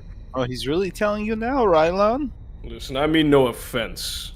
Alright, Stazriel, but the way you do things and the way I do things are completely different. That is correct. And think about how differently you would do them if you had just come over to Zybriel's side Oh, here we when we had go. met. That's the best part. We're nowhere close to Zabriel's side. So what choice do you have but to listen to the wisdom of Solima? He is speechless for a moment and just kind of half sort of grin, half it's just a disbelieving look.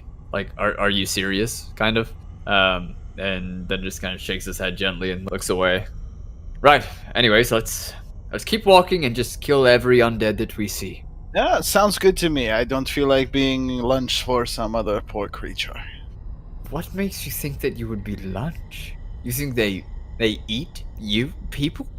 They could, no? If they wanted to attack us? Perhaps they get hungry. Huh? It gives you a shrug. No, I think a part of undeath is that you don't need to. Exactly. Thank you.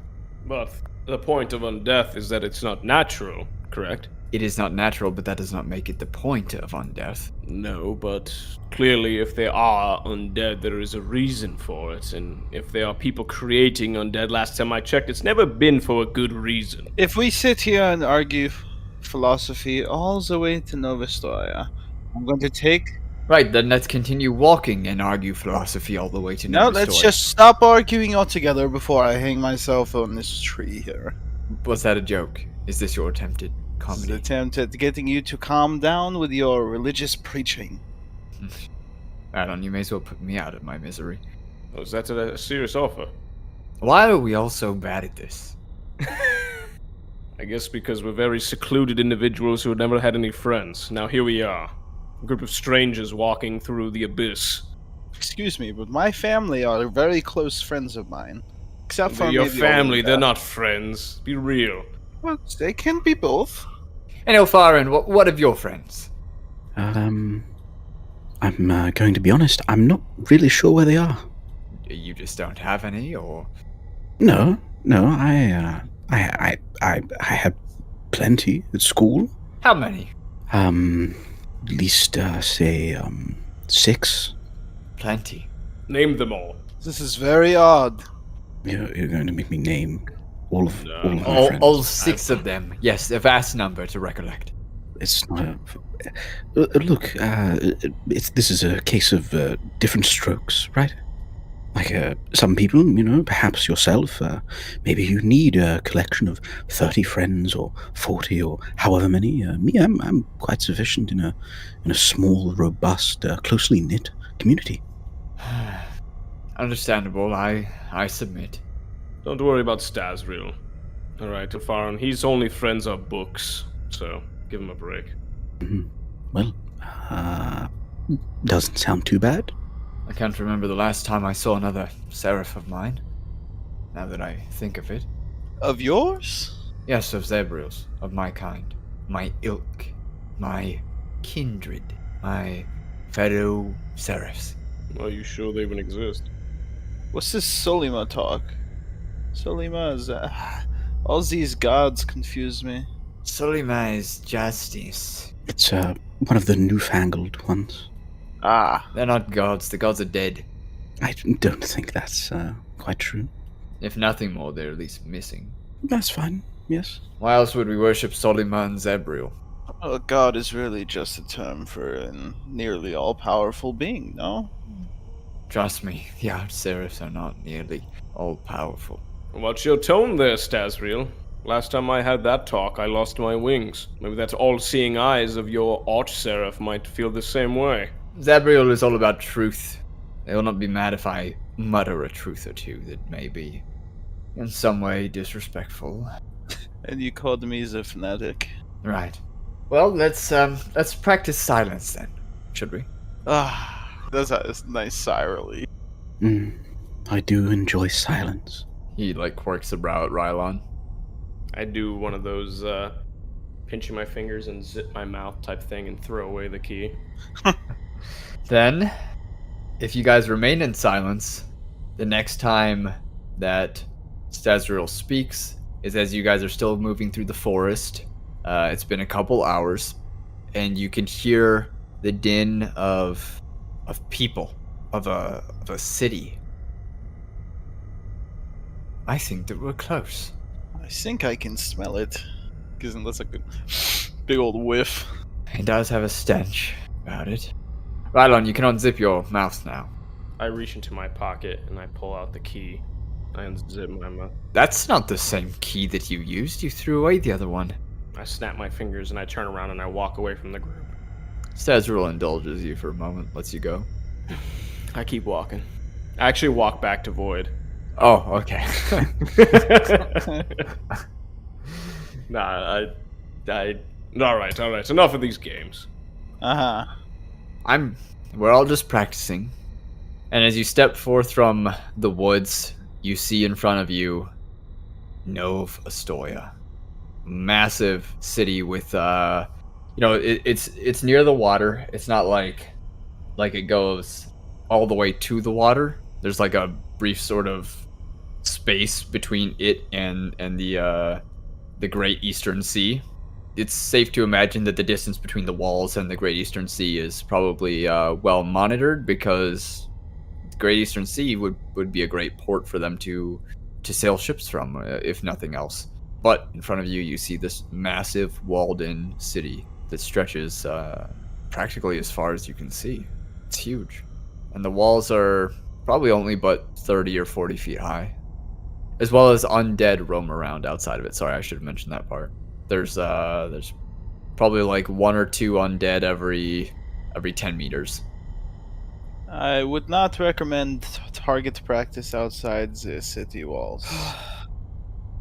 Rylon, I'm not sure how you're going to go about this, but I came prepared. And he tosses on kind of like digs into his bag, takes out a large sort of shabbily stitched together like overcoat. It's got like lighter patches of brown, darker patches of brown, very visible stitching. And as he puts it on, you see that the glow fades from his skin, and that his eyes kind of turn into normal sort of brown eyes. Right. I immediately take off one of the holy symbols that I have on my neck, because I have 2. One of them being mine, and the other, or that I have recently obtained, and the one that Halifax gave me. I'm going to open up the chain so it's open or whatever, and I'm going to take the amethyst given to me by Eamon, and I'm going to try to fasten it to it in some way, and kind of wear it around my neck so it's kind of dangling alongside the second holy symbol. And my eyes are going to immediately turn into kind of a dull brown. My hair is just gonna go full black, no streaks of platinum or anything like that. And my wings are just gonna kind of almost disappear. And I give Stazriel a wink. And what spell exactly was that, by the way, Eamon, that was possessed? I assume it's a disguise self. Yes. And how long does that last for? It's a good question, Eamon. How long does it last for? 1 hour. 1 hour? Okay. 1 hour. Okay. Cool. Well, I like the change of hairstyle. Don't get weird about it. Look, friends can compliment each other, Rylon. We are still friends, right? We'll see. Haha. Ilfharyn, are you familiar with, you're an elf, right? Or is it half-elf? No, it's elf. Are you familiar with Luna Kidna? The name definitely rings a bell to me, I think. They're like freakish spider people. Yes, the one, yes, in Fallowheart, yes? Yes, they have them in Fallowheart, yes. I believe. We saw them in Fallowheart, right, Rylon? Yep. Yes. Then yes. Have you ever spoken to one of them? Spoken? They speak. They speak Elvish, specifically. I, can't say I ever felt a compelling reason to. I would be careful when Darkring comes. I will be here with you, of course. I will not abandon you guys. But Dark rain brings out all the beasts, and do not kidnap, hate elves. Well, good to know. Anyways, is it time that we enter the city finally after all this traveling? Yes, well, he did use the gem, so we best get to move on and at least get in the gates before an unfortunate reappearance occurs. Well, I mean, to be fair, it's not like my wings are going to be fully exposed. As long as I'm not, in peril, then we should be alright. Sure, what I am saying is that if you're in public when it kind of makes a motion towards your hair and the rest of you change, then it will look very strange. Attract attention. I could, possibly polymorph you into something for an hour. Oh. Backup plan. Into what? A frog, perhaps? A fish, maybe? A fish out of water. Interesting. Seems a bit dangerous, but I like the adventure. You see looking ahead of you from 100, 150 feet away, because that's where the forest kind of ends. And you guys are probably still in the tree line, just out of sight. The gates are not guarded and are actually left open for people to come and go as they please. Right. I guess it's as easy as it's going to get. Let us just approach. And if you take the lead, then Stezriel follows right behind you. Yep. Follow behind Stezriel. I will follow Eamon. He attempts to look casual, but clearly is wearing completely ripped clothing. He would take down a note of the order of you guys, so that when the next attack happens, so to ambush. You guys Open field. travel across that open field, and the undead, you walk past them, and they don't even pay you any mind at all. And just inside the walls, there's a graveyard. Whether or not you choose to stop at it is up to you, but you see that there is a man standing there, who looks like he's burying something. If you don't stop by, then I'm going to continue describing some other stuff that you see around you. I mean, I stopped to see exactly what he's burying for a moment. It's hard to say what he's burying because it's Can I make a almost perception buried, but the grave is human sized. Can I make a perception check and see if there's any symbols of religion that he's burying it with, or a certain tombstone or engraving, or is it just a ditch? You know what? Yeah, I'm gonna say you can. I'm gonna say that you can make a perception check because there's stuff you could find out about it. 17. So, like I said, it's about human sized, and you see that it's just kind of left with a single plank coming out of the ground at the head of it. The graveyard itself is a couple hundred feet wide by a couple hundred feet. Many people have probably died because there are many graves there, but this one is marked, like I said, by a single plank. That's all that the man spared for it. And it looks like as he finishes pitching the last of the dirt back onto the pile and patting it down, he sharply digs it down once and leaves it standing there, the shovel, and pulls out a knife from his belt and begins etching something into the wood. I wait expectantly to see what it is. Rylon, do we have all day to watch a man burying a friend? I say no. He lets a really exasperated sigh. His arms kind of go limp. Stazriel looks at Eamon and says, "I'm sure this is to some degree important to him. He wants to see who they worship." I suppose this is a large city. There's many different worships, I'm sure. He engraves into the plank a very kind of simple circle, and inside that circle is a smaller circle wrapped around by a crescent moon. So the circle is kind of off center on the inside. I nod, feeling at peace, knowing that he is probably etching a symbol of what is a Phaleon? A Phalon, yeah. Phalon. Alright. Right. At least there's a bit of light in this dark place. And I keep walking. What about Ilfharyn? Does he note about this at all? Or just keep moving? He keeps moving. He doesn't seem to pay any of this attention. Oh yeah, I fall in line behind him for sure. Okay. Just double checking something. Okay. Yeah, past you, you see busy streets. People are moving, not like in an uproar or like a rage or chaos or riot or anything like that, but like they're moving with purpose, definitely like power walking and carrying um, small bags of like small sacks of nails, like crudely crafted nails and boards over their shoulders and sacks of food that are not very full, but food nonetheless, and lamp oil and torches, like bundles of torches and salt, spears, silver, pretty much anything that they would need to prepare for the coming dark rain, which is only 2 days away. Great. But other than that sense of urgency, things are relatively calm, and that kind of like din of a city that you heard was just normal kind of like city kind of ambience of just people talking and shouting and not like screaming, but normal stuff. And the people that are waiting in these lines are like tapping their feet in wait, and once they have their supplies, they hurry off with them. But it's clear that they've seen many dark rains and that there is organization to the chaos, like I said.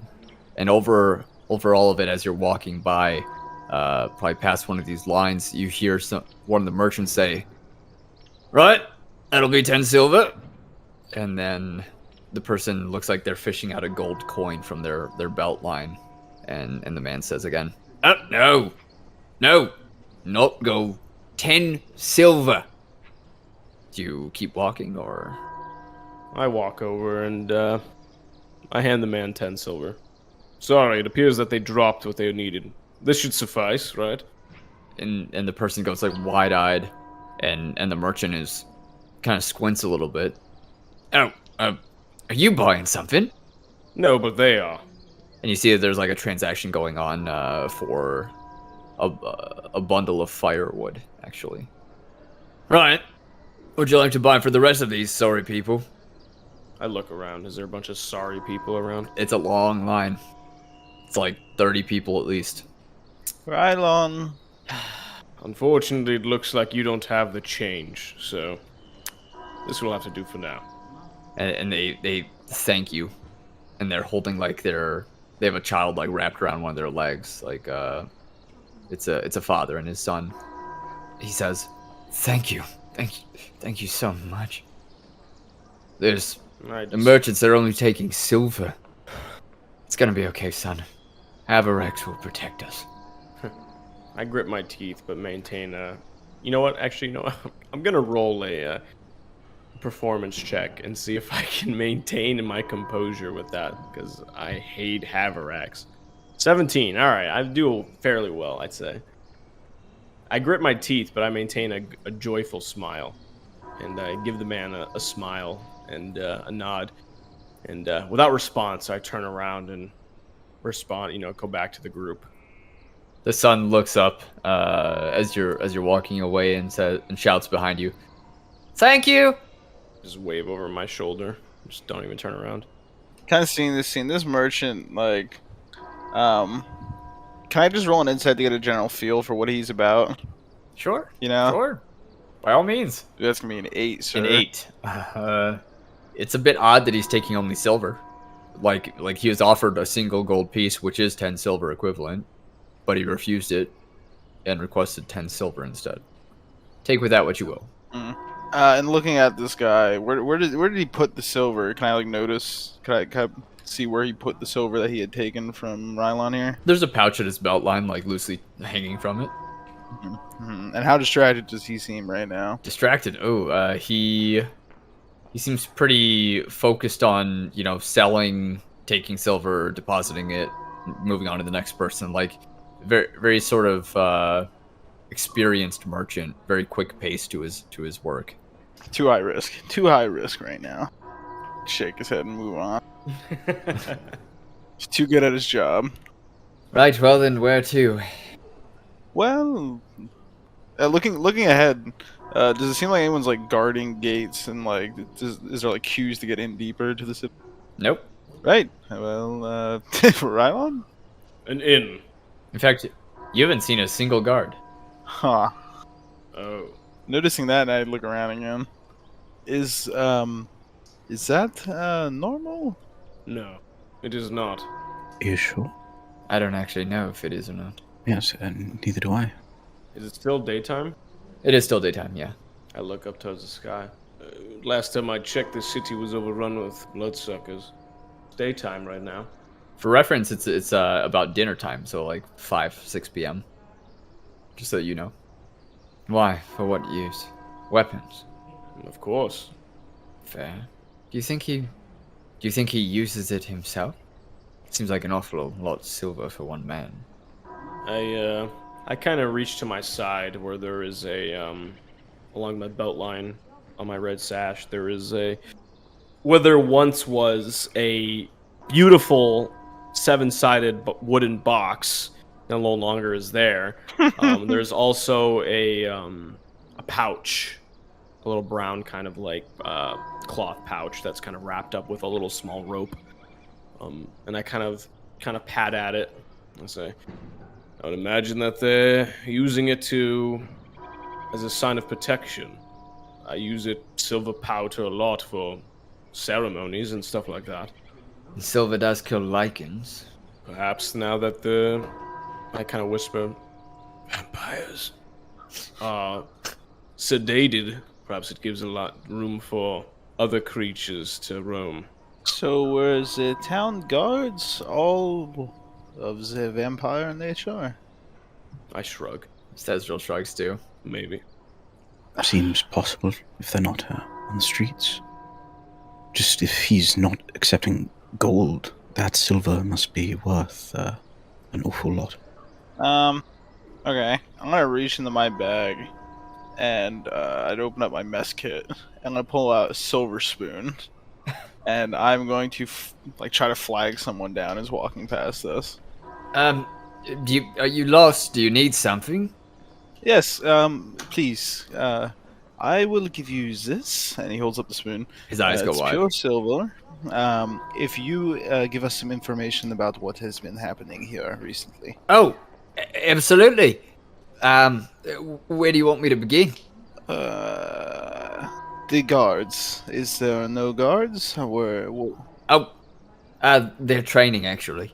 What happened to the previous guards? Previous guards, still the same guards. It is So all training. the guards are out training. Not out, in. They're in. Going over formations and everything before Dark Rain rolls in. He looks around. I see literally no guards, right? You see 0. So all of your guardsmen all get off the streets at once and to do this training? You see crime happening around you? He looks around, like sarcastically. I don't. Just seems a bit strange. Well, okay. It is strange, I'll admit. I grew up in a completely different place. I grew up in Castle. So, tell me, how has the sunlight affected this place? Sunlight? Are you kidding me? Oh man, last time I saw sunlight, I was a little babe practically. He's like a full-grown man, by the way, like probably 40s, 50s. Right. Yeah, it's been nice. Unexpected, but it's been nice. It means a lot for us. It's warmer, we'll have to get used to that. No sense in keeping around all my furs, but I'll find something to do with them. Maybe make a new bed. And your job around here is, what?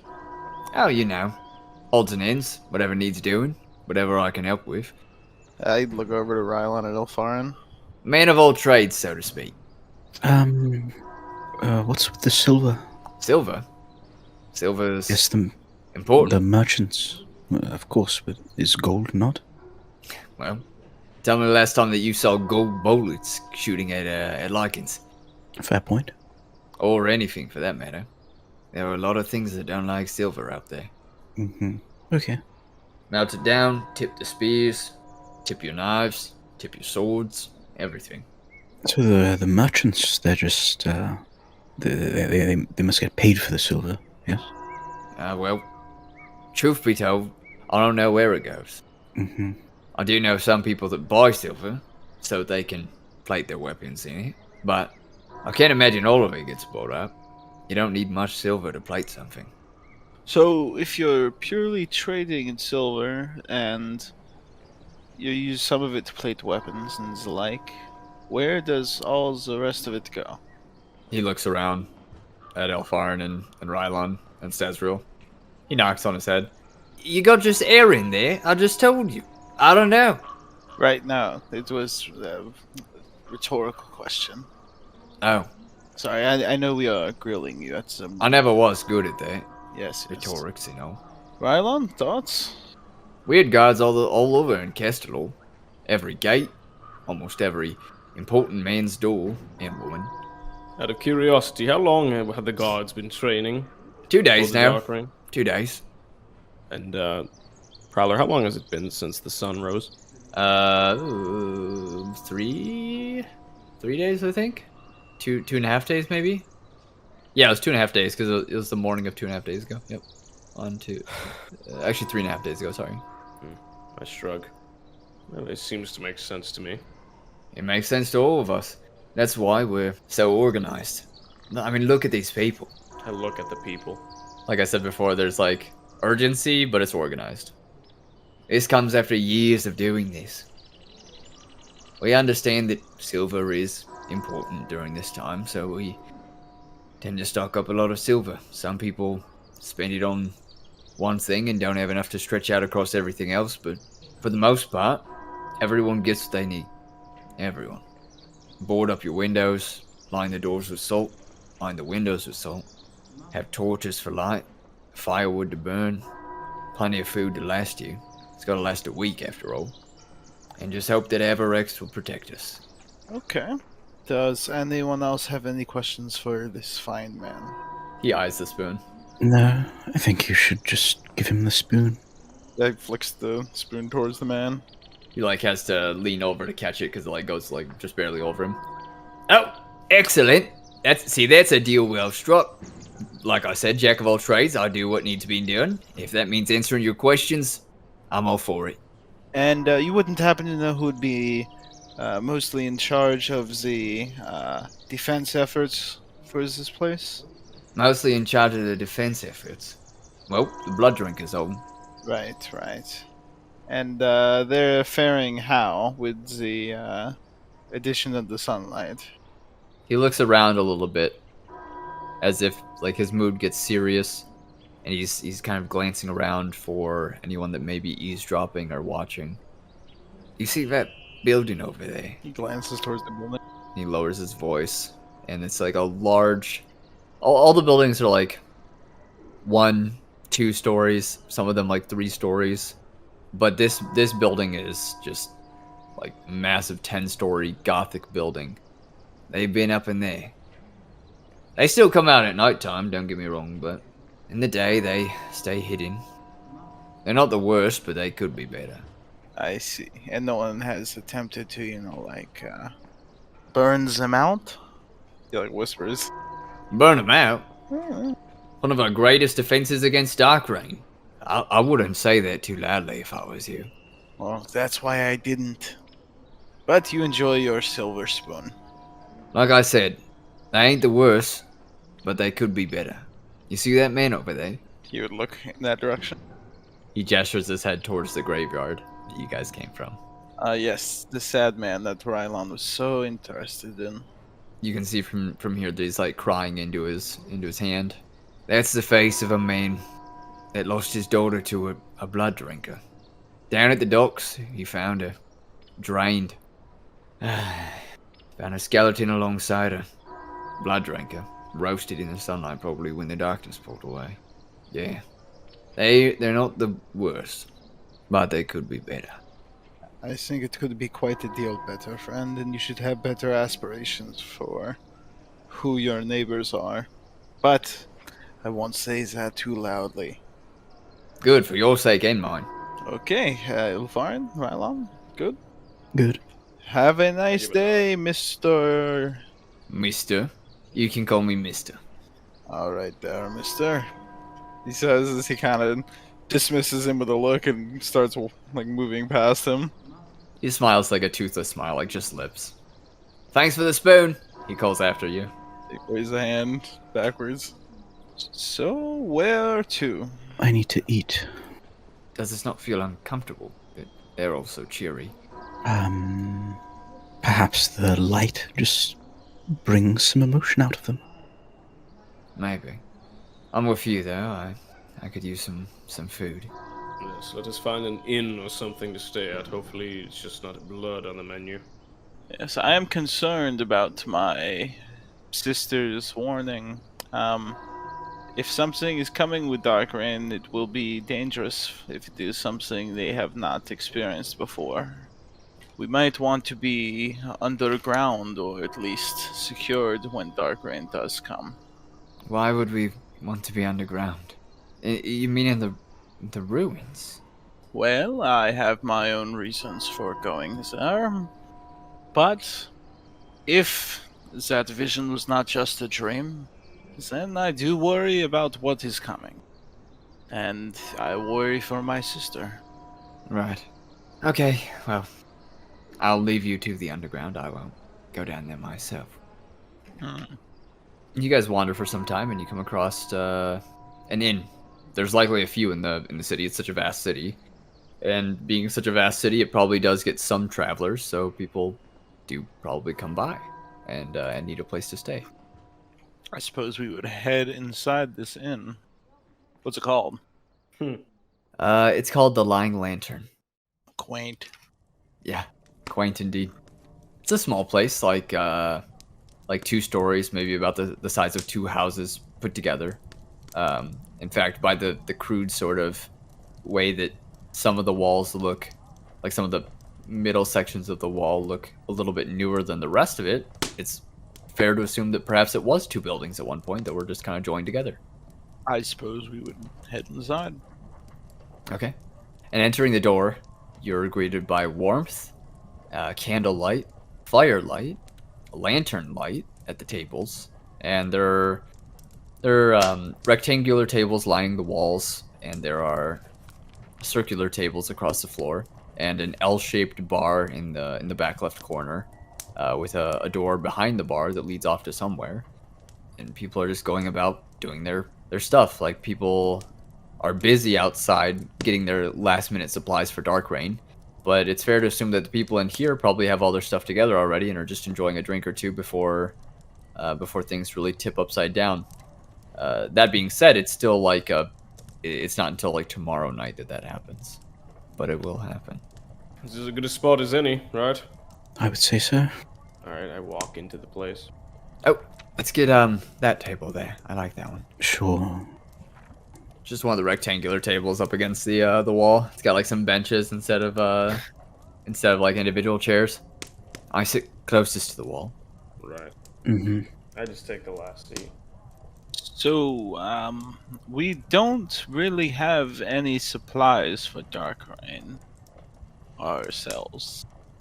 Are you kidding me? I can't imagine Rylon staying inside. I just give him a serious look. This is coming from the man that stepped outside the tiny hut, just to be clear. That was a gamble. Rylon is the figure of justice. I'm sure he won't be able to sit still for all of it. Though he should. Stazriel, Yes. do you see me as an idiot? I don't see you as an idiot, no. I So what are you implying? see you as overly brave. Is that a bad thing? Just dangerously brave. Rylon, I just think that there are times to put yourself in harm's way, and there are times that it's so unlikely that you would survive, that you'd be better to let some things go by the wayside and live another day to save people. And then what? The people who did not manage to wake up in the morning with that same perceptive of life just go on and turn to dust. I suppose so. Well, it's better than you turning to dust, no? Why is that? Not like you can do any of your duties if you're dead, I think is what he's saying. That is what I'm saying. Thank you, Ilfharyn. Well, I've been in Ostoya for probably about a week plus now at this point, and I've yet to see another brother of mine since I've arrived in this place. and he would kind of flick just like one of those, just maybe like, let's say that there's a fucking a beer nut on the table. You know, just kind of flick it and just be like, so if not them, then who else? Clearly there's no one else doing their part in this world, so I might as well make up for it. Because where I'm from, this whole horse and pony show, a lich, darkness, the aether, all this crap doesn't exist. I think the point is that it's not an all or nothing game, right? You can allow some things to slip here and there if it means that you preserve yourself in the future and allow yourself to continue doing good. As opposed to, I don't know, let's say that you could save one person, but you would die, right? But in the future, you would save countless if you just let that one person go. Yes. And So what you're saying is that the many outweighs the one. Precisely. it does. Rylon, do you remember the story I told you about the farm? Yes, I remember. Do you really think that there aren't others like us out there trying to save people? The world doesn't freeze where we are. Time does not still. No, but it does appear to get worse. Appears, but may not be. So would we really be worthy of our wings, Stazriel, if we were not to do anything about it, even if it were the risk of our own lives? Could you sleep at night knowing you could have made a difference in the world but chose not to? Somehow, Rylon, I think that I can. Can we get some food or drinks over here, someone, please? Yes, look, do you guys have silver? Because I have a feeling that's all they're going to be accepting. I have 4 gold. I have 1 silver. You had 10. Excellent. I have much more currency, but if they're only going to take silver, I only have 1. I have seven silver. Great. I have more of my mess kit, but it is finely made, and I don't want to be giving it away for nothing. Yes, I suppose I have a spoon. Meanwhile, a heavy-set figure approaches you, fairly tall and fairly wide, but not like obese or heavy in body fat, but just like wide frame, like abnormally wide. You probably recognize these people as Ogrish. Sorry to interrupt. Could I get you something to get you folks started? Food and drink? Yes, We're a bit low on food right now and a bit low on drink. But that's not to say we don't have any. I can get you some. It'll just... cost more. Aye. How much? Well, currently the going rate for a meal is 3 silver or 8 gold. Oh, 8 gold. Times is tough, really. How much are rooms? Oh, rooms Running low on those as well. a little bit. Mm-hmm. 4 silver and or 10 gold and or 1 platinum. A night? A night, yeah. Sorry, sirs, if that's tough. You're welcome to check another tavern, but it's our best rate we can offer right now. Ooh, I look around the table. I'm getting a bit itchy. Do you guys have gold to cover?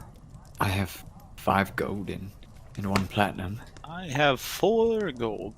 Wow. I have about 28 platinum, 10 gold, and 1 silver. I am nobility, I swear. I just had a very long trip. So I can pay for my room and Yeah, for tonight. yes. So we'll just take some waters for now, if that's all right. Yep, that's on the house. Perfect. Much appreciated. He turns around and goes back to the bar and goes off into the kind of like backside room. At the bar, there's a small abnormal figure, like actually walking across the bar and like wiping it down as they're walking across it. They appear to be wooden. While that's going on, I'm going to reach into my bag and I'm going to pull out a bottle of Hugo Grand Vase. And I'm just going to set it on the table From Bonasau. in front of me. Kind of just like holding on to it. Kind of admiring it for a second. If you're gonna drink that, I'll have some. Are you not going to save it? This is not for drinking. Not for drinking. That's what all wine is for, Rylon. Wine is for the purpose of drinking. That is why it is made and put in bottles. Right, so now you're going to read out the ingredients for me too, Stasriel. Of course I know what wine is for. But this wine is special. Would you like me to read out the ingredients? I wait out expectantly, waiting for him to read out the ingredients. See, we're all practicing. I just stare at him. Yeah, he's also got a dead-eyed stare at Stasriel.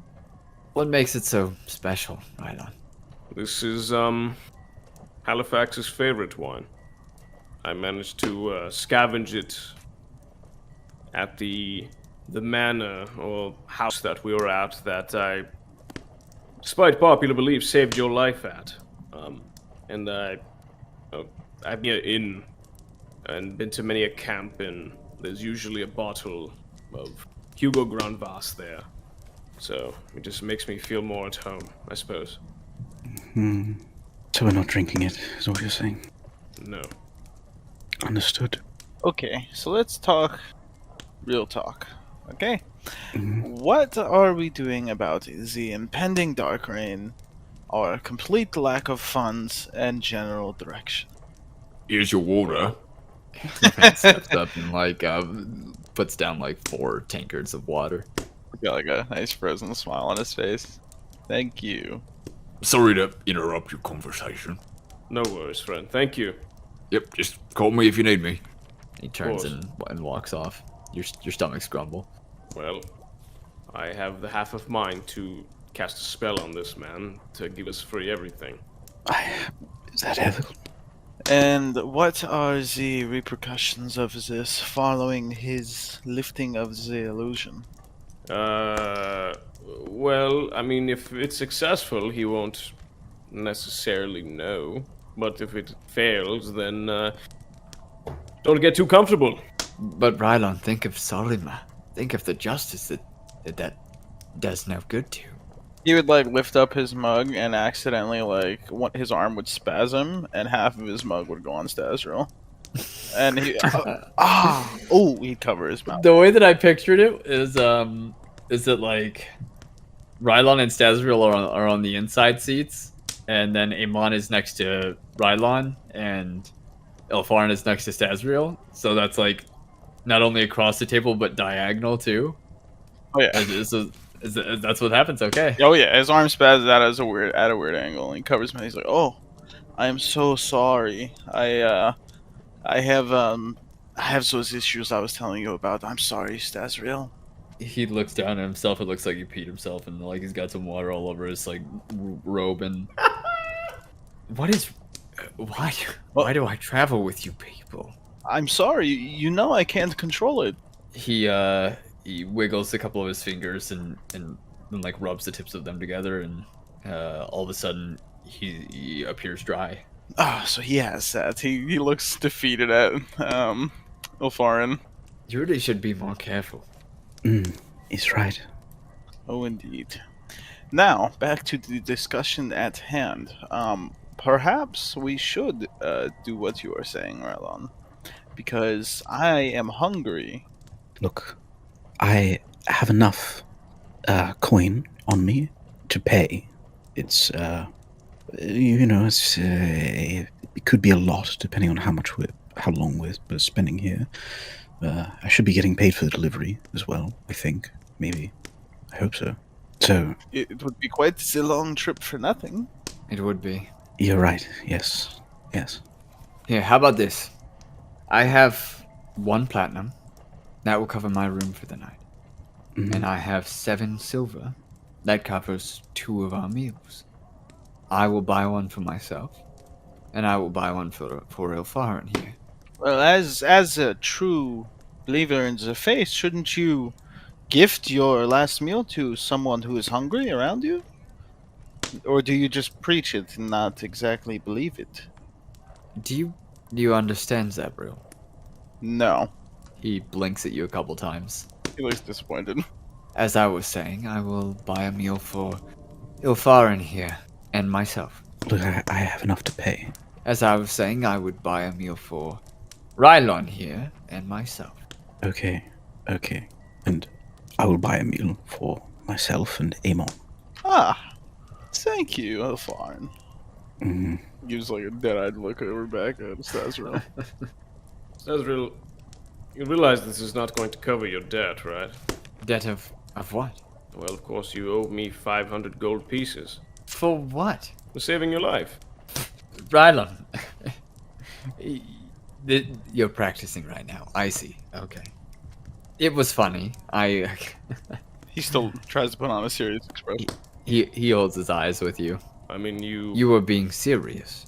You come at me, my beliefs, my religion, Rylon. my Ostoya, if anything, even go as far as demean your own. You sit here with a smile and jovial look on your face, when if it wasn't for the same person that you resent, that you would be crunched up on the side of the road about 2 days back. Rylon, I do not resent Solima. I do not resent you. I recognize all that you and Solima have done for me. And all I ask is that we get to thank you. Thank you. Thank you 10 times over. And 500 gold pieces. And 500 gold pieces. You know what? No, you know what would equalize the deal? What then, Rylon? Right in your book, in your hive mind, Oh. that is Zabriel, Oh. that if it wasn't for Solima, Yes. that Seraph of Zabriel wouldn't be alive today. And Zabriel owes us one. Oh, yes. Next time I speak face to face with Zabriel, I will be sure to put in the IOU. That'd be much appreciated, friend. At least we're still friends.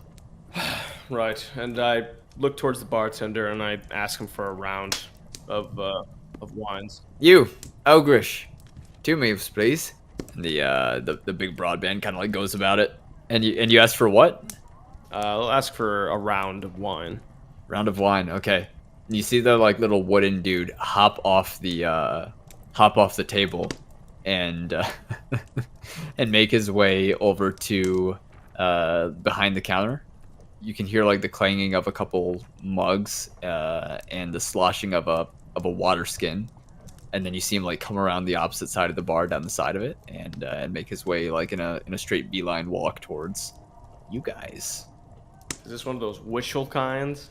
It is most definitely a racial kind. Puppet boys. Mm-hmm.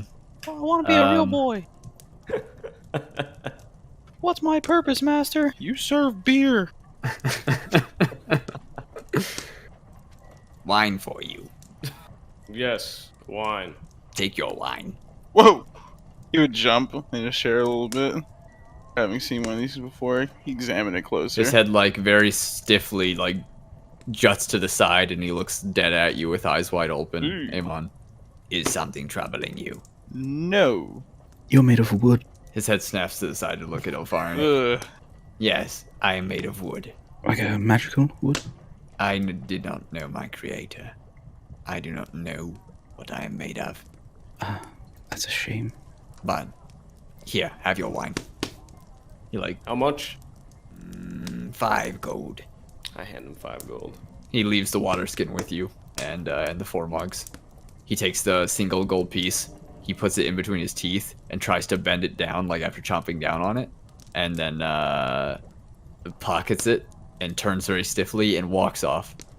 This. I sigh and I pour the wine into the 4 glasses. Now that was very strange. Yes. Those things are strange, yes. Strange little fellow. I mean, it's not the first time for me. When I was in Fallowheart, there was a wooden being that served at the bar. So, what's the difference at this point? That was a wood board, though. And this is a wood boy. What's the difference? It's made of wood. That was no puppet. That's a living, thinking thing. I suppose. No, there is no suppose. Okay. It is. Alright, Stazrael. It is what, Stazrael? It didn't seem like a puppet. All-knowing Stazriel, please offer your guidance from Zabriel. What is this creature that serves us wine, please? Cesaro crosses his arms. Serve me wine, please. I pour the wine in his cup. And the big ogreish guy comes along. Food for you. He sets down 2 plates. What's the food? Bacon and steak, like a really thin cut of it. Probably not enough to really satiate somebody. Potatoes? Probably some cheese and yeah, potatoes. Those 4 things. That's a pretty hearty meal. Yeah, it's not really bad. Not bad at all. You 2 fellas want something? And he looks at Ilfharyn and Eamon. No thank you. I'll be going hungry tonight. Why? Going hungry. Why? I'm saving the little funds that I have. So you're just going to starve yourself? I think I can survive one night without eating. Look, it's fine. How much for 2 meals? Sorry. It's 6 silver Or or 16 gold. 16 gold. Okay. 16 gold. And I'm assuming a platinum and 6 gold is fine. He shrugs. Yeah, fine by me. Okay, excellent. I move my large backpack to my lap, delve a hand inside, count out some coin, and hand it over. 1 platinum. Is there like a lot of jingling going on in there? There's a lot of jingling. There's a lot of stuff in this backpack. And he takes the coins and like rubs 2 of them together between his like index finger and his thumb. Then like smells them. Alright. I'll be right back with your food. Mm-hmm. Absolutely. He turns around and like thunders off. Highway robbery. It's a real shame. Well, it is supply and demand. It is supply and demand, but it feels like the entire economy has just collapsed, and the prices have gone up, if anything. Yes, so it does. Until the food comes, you 2 pick from my plate. It's fine. No, I insist. No, because then you get less, and I'll get more. Then I will pick from your plate. and That's I will why take why bother? because I'll take the steak from your plate. While they're arguing, an invisible hand would slide a piece of bacon across the plate and back over to me. I would drop it into my hand and begin chewing on it. It's fine, really. It's okay. Ah. Perhaps once I have the plate here, if you would like to make a trade, we can talk about that. Fine enough for me. And he pulls out like a wooden fork from his robe and kind of like cleans it off very crudely, like pinching his thumb and index finger on it, like pulling, kind of like rubbing anything off of it that would be on it, and then goes about like spearing it right into a chunk of potato. And they're like chunked potatoes, not like fries or like one big baked potato or anything like that. And like I said, the steak is like very thinly cut, and the cheese as well is it's probably just as much as the steak, like very thinly cut and like one big strip. You notice there's a chunk taken out of the cheese now. And it's not long before the ogreish man comes back over and sets down the 2 plates. Oh, your foodie. Thank you. Fellow, quickly. Yes, Lord. Yes, Lord. I have a question. Oh, Would you happen to know anybody with the initials of SV? SV. Strela Valkyr. Strela Valkyr. Aye, Lord. Where could I find this individual? He draws in a deep breath, lets it out slowly. She'll be sleeping around this time, Lord. Okay. Where? He like looks between you guys. She's a Yes, I've gathered that much. protector of the city, Lord. Okay, sure. Thank you. That is somewhat vague. Protector in what way? You know. Oh, she's sleeping in the very large 10-story building down the road. Yeah. Eamon, She's read between. vampire. I see you keep good company, Ilfharyn. It's not a company thing. I know. The ogreish man like kind of awkwardly turns around and thunders off again. his heavy steps. Like, this guy is tall. He's like 7 feet tall, like very broad, like far more broad enough to be like 2 men wide. And so he really carries some weight and just kind of steps right off. So you're sent here to deliver a package to a vampire? It seems so. Yes, seems so. Are we allowed to look inside the package now? No. In my opinion, we should burn that entire building to the ground and find whatever is worth it in the ashes and move on. The building is made of stone, Eamon. That, but also, I think that we could all use the coin. Yes. Yes, but But vampires are quite the enemy to humans. I understand. Naturally. But coin is coin. Coin is sometimes coin. Coin is coin. And Coin. go ahead. No, I was going to say coin is coin, especially here. Yes, they are vampires, but they've been vampires who have been governing the city for decades now. And they never have seemed weaker. What kind of decisions do you think they'll make when Dark Rain comes? Perhaps they are worried that the light will return. It puts them in a bad position. Who knows what these things are planning? They are dangerous. Here's my philosophy. Yes.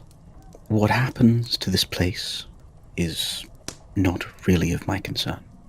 I go from place to place, I move, continue moving, pick up jobs where I can, and I'm not going to discriminate just because this is a vampire.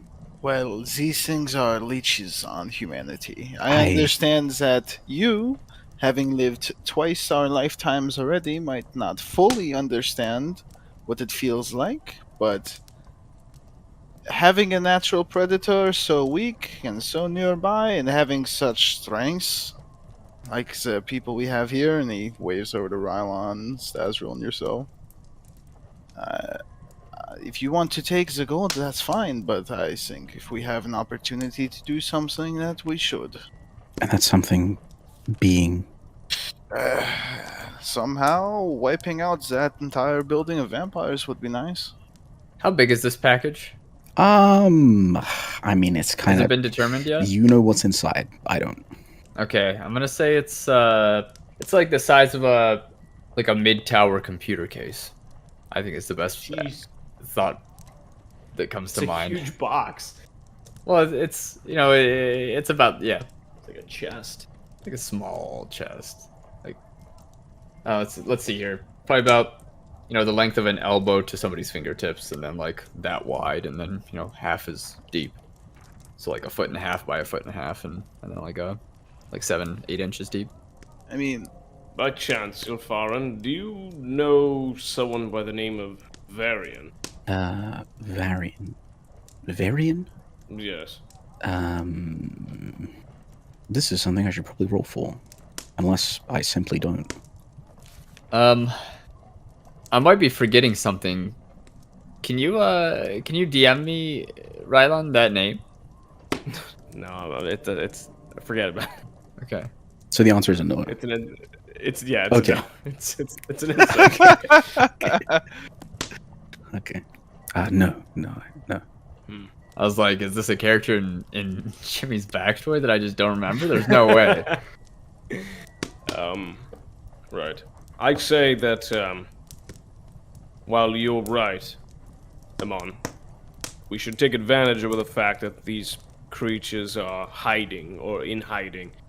But if we can make some coin while we're here, especially if the economy is warranted of such, we should take advantage of that. And to be honest with you, I think, all things considering, I think that these predators, as you put them, have now become the prey once Dark Rain comes. remember that I was told that the darkness would continue to return and something bad would happen? Yes, but when did you figure that out, or was it exactly a Dark Rain? Gives you a shrug. Speaking of which, he says as he shoves a piece of bacon in his mouth. slowly chewing. Have you gotten a message back from our dear friend? I actually forgot to message her, so no. Let's get that to whirl. Any ideas what I should say? Well, be very clear. She seems a bit confused. We love Matisse. No, we don't. We do. Alright, I'm gonna send a ascending spell to Matisse. Matisse, I am checking in on you as I said I would. No dilly-dally. How is... I whisper, Olinda? Olinda, yeah. Olinda. Please skip the bullshit. But I hope you are well. 25. Very good. She can't fuck this up, right? Wouldn't have thought so. I immediately just put my hand on my forehead. Rylon. I learned this spell recently. I know the limitations now. I just put my head on the forehead on the desk. I found Olinda. She's still alive and fine. I'm doing well. And you? I just give a thumbs up to Eamon as my forehead is still against the table. She's alright. She's alright. See, nothing to worry about, Eamon. Eamon? He would lean back in his chair. He would have stopped chewing now. Kind of squints his eyes. So, my sister has either been killed, and this woman is covering, or my sister has chosen to, once again, ignore her responsibilities in contacting me. And I had a very strange dream. Which do you think it is, Rylon or Ilfharyn? Someone help me here. Whew, this is a very strange place, Eamon. I mean, we had that thing passing overhead that is now ashes. The whole day-night thing. I think it's probably just a one-off. Maybe not, I'm not saying to ignore what you were told, but take it with a pinch of salt. And she chose to ignore me. Seems so. Is this your sister, you said, right? Indeed. Well, you know how siblings are. Yes, this one in particular. Stazriel shrugs and sips from his wine. I mean, I could send another message if you'd like. If there's anything else you'd like to look for in particular. And with the way she responds, I could take a closer inspection to see if she's being forthright. How well do you know this woman?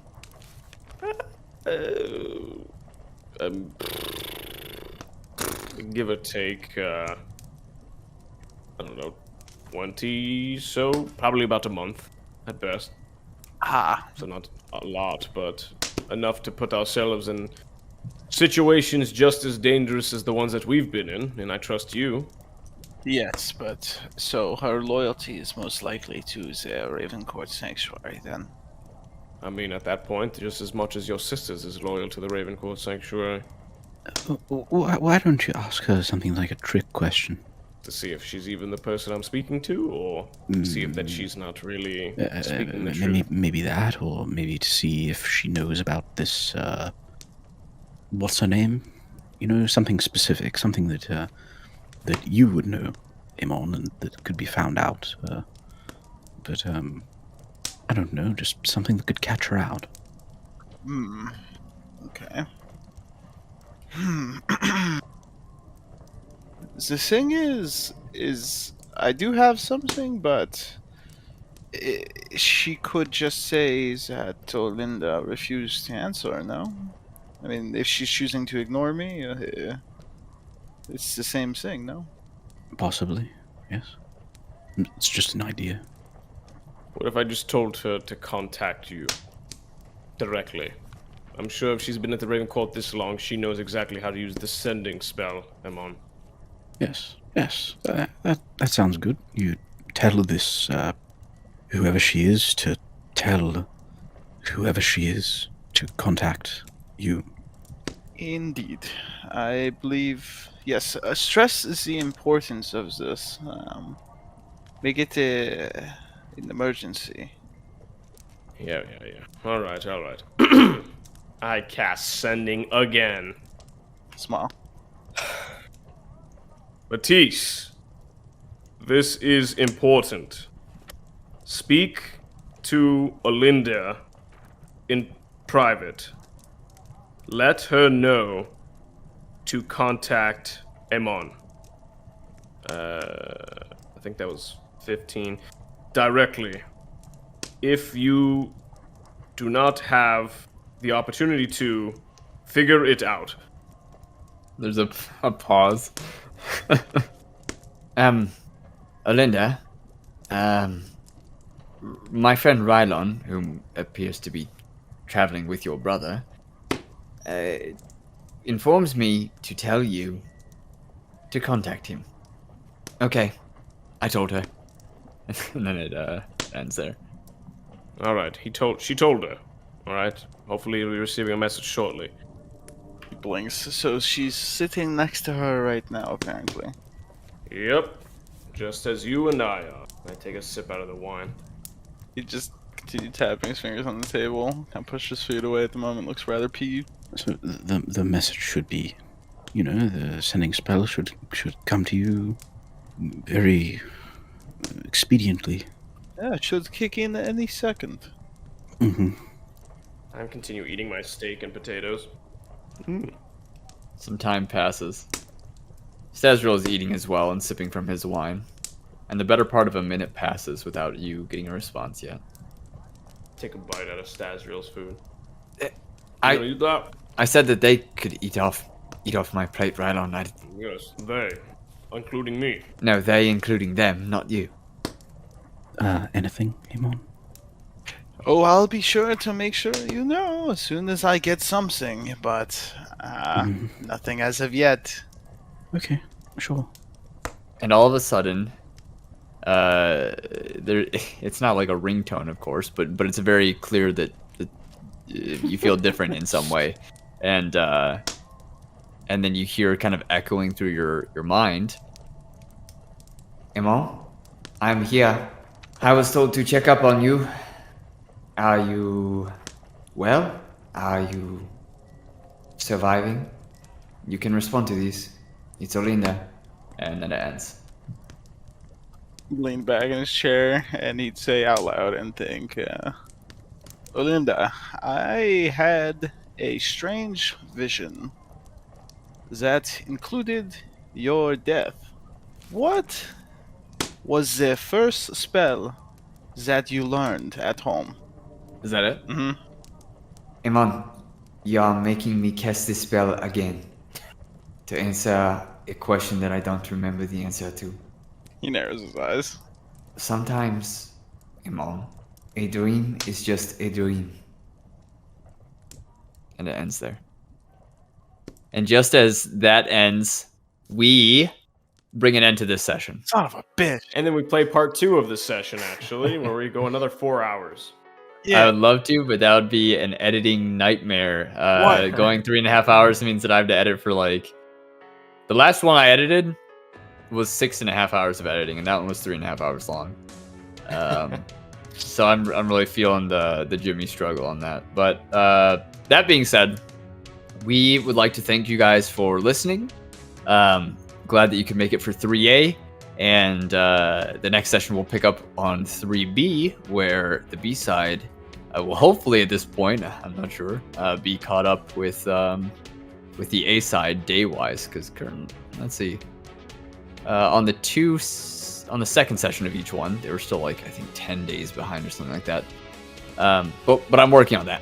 Anyways, once again, we thank you for listening, and hope that you tune in for the next one and that you're enjoying the story so far. And as always, never split the party. Thank you. Catch you next time.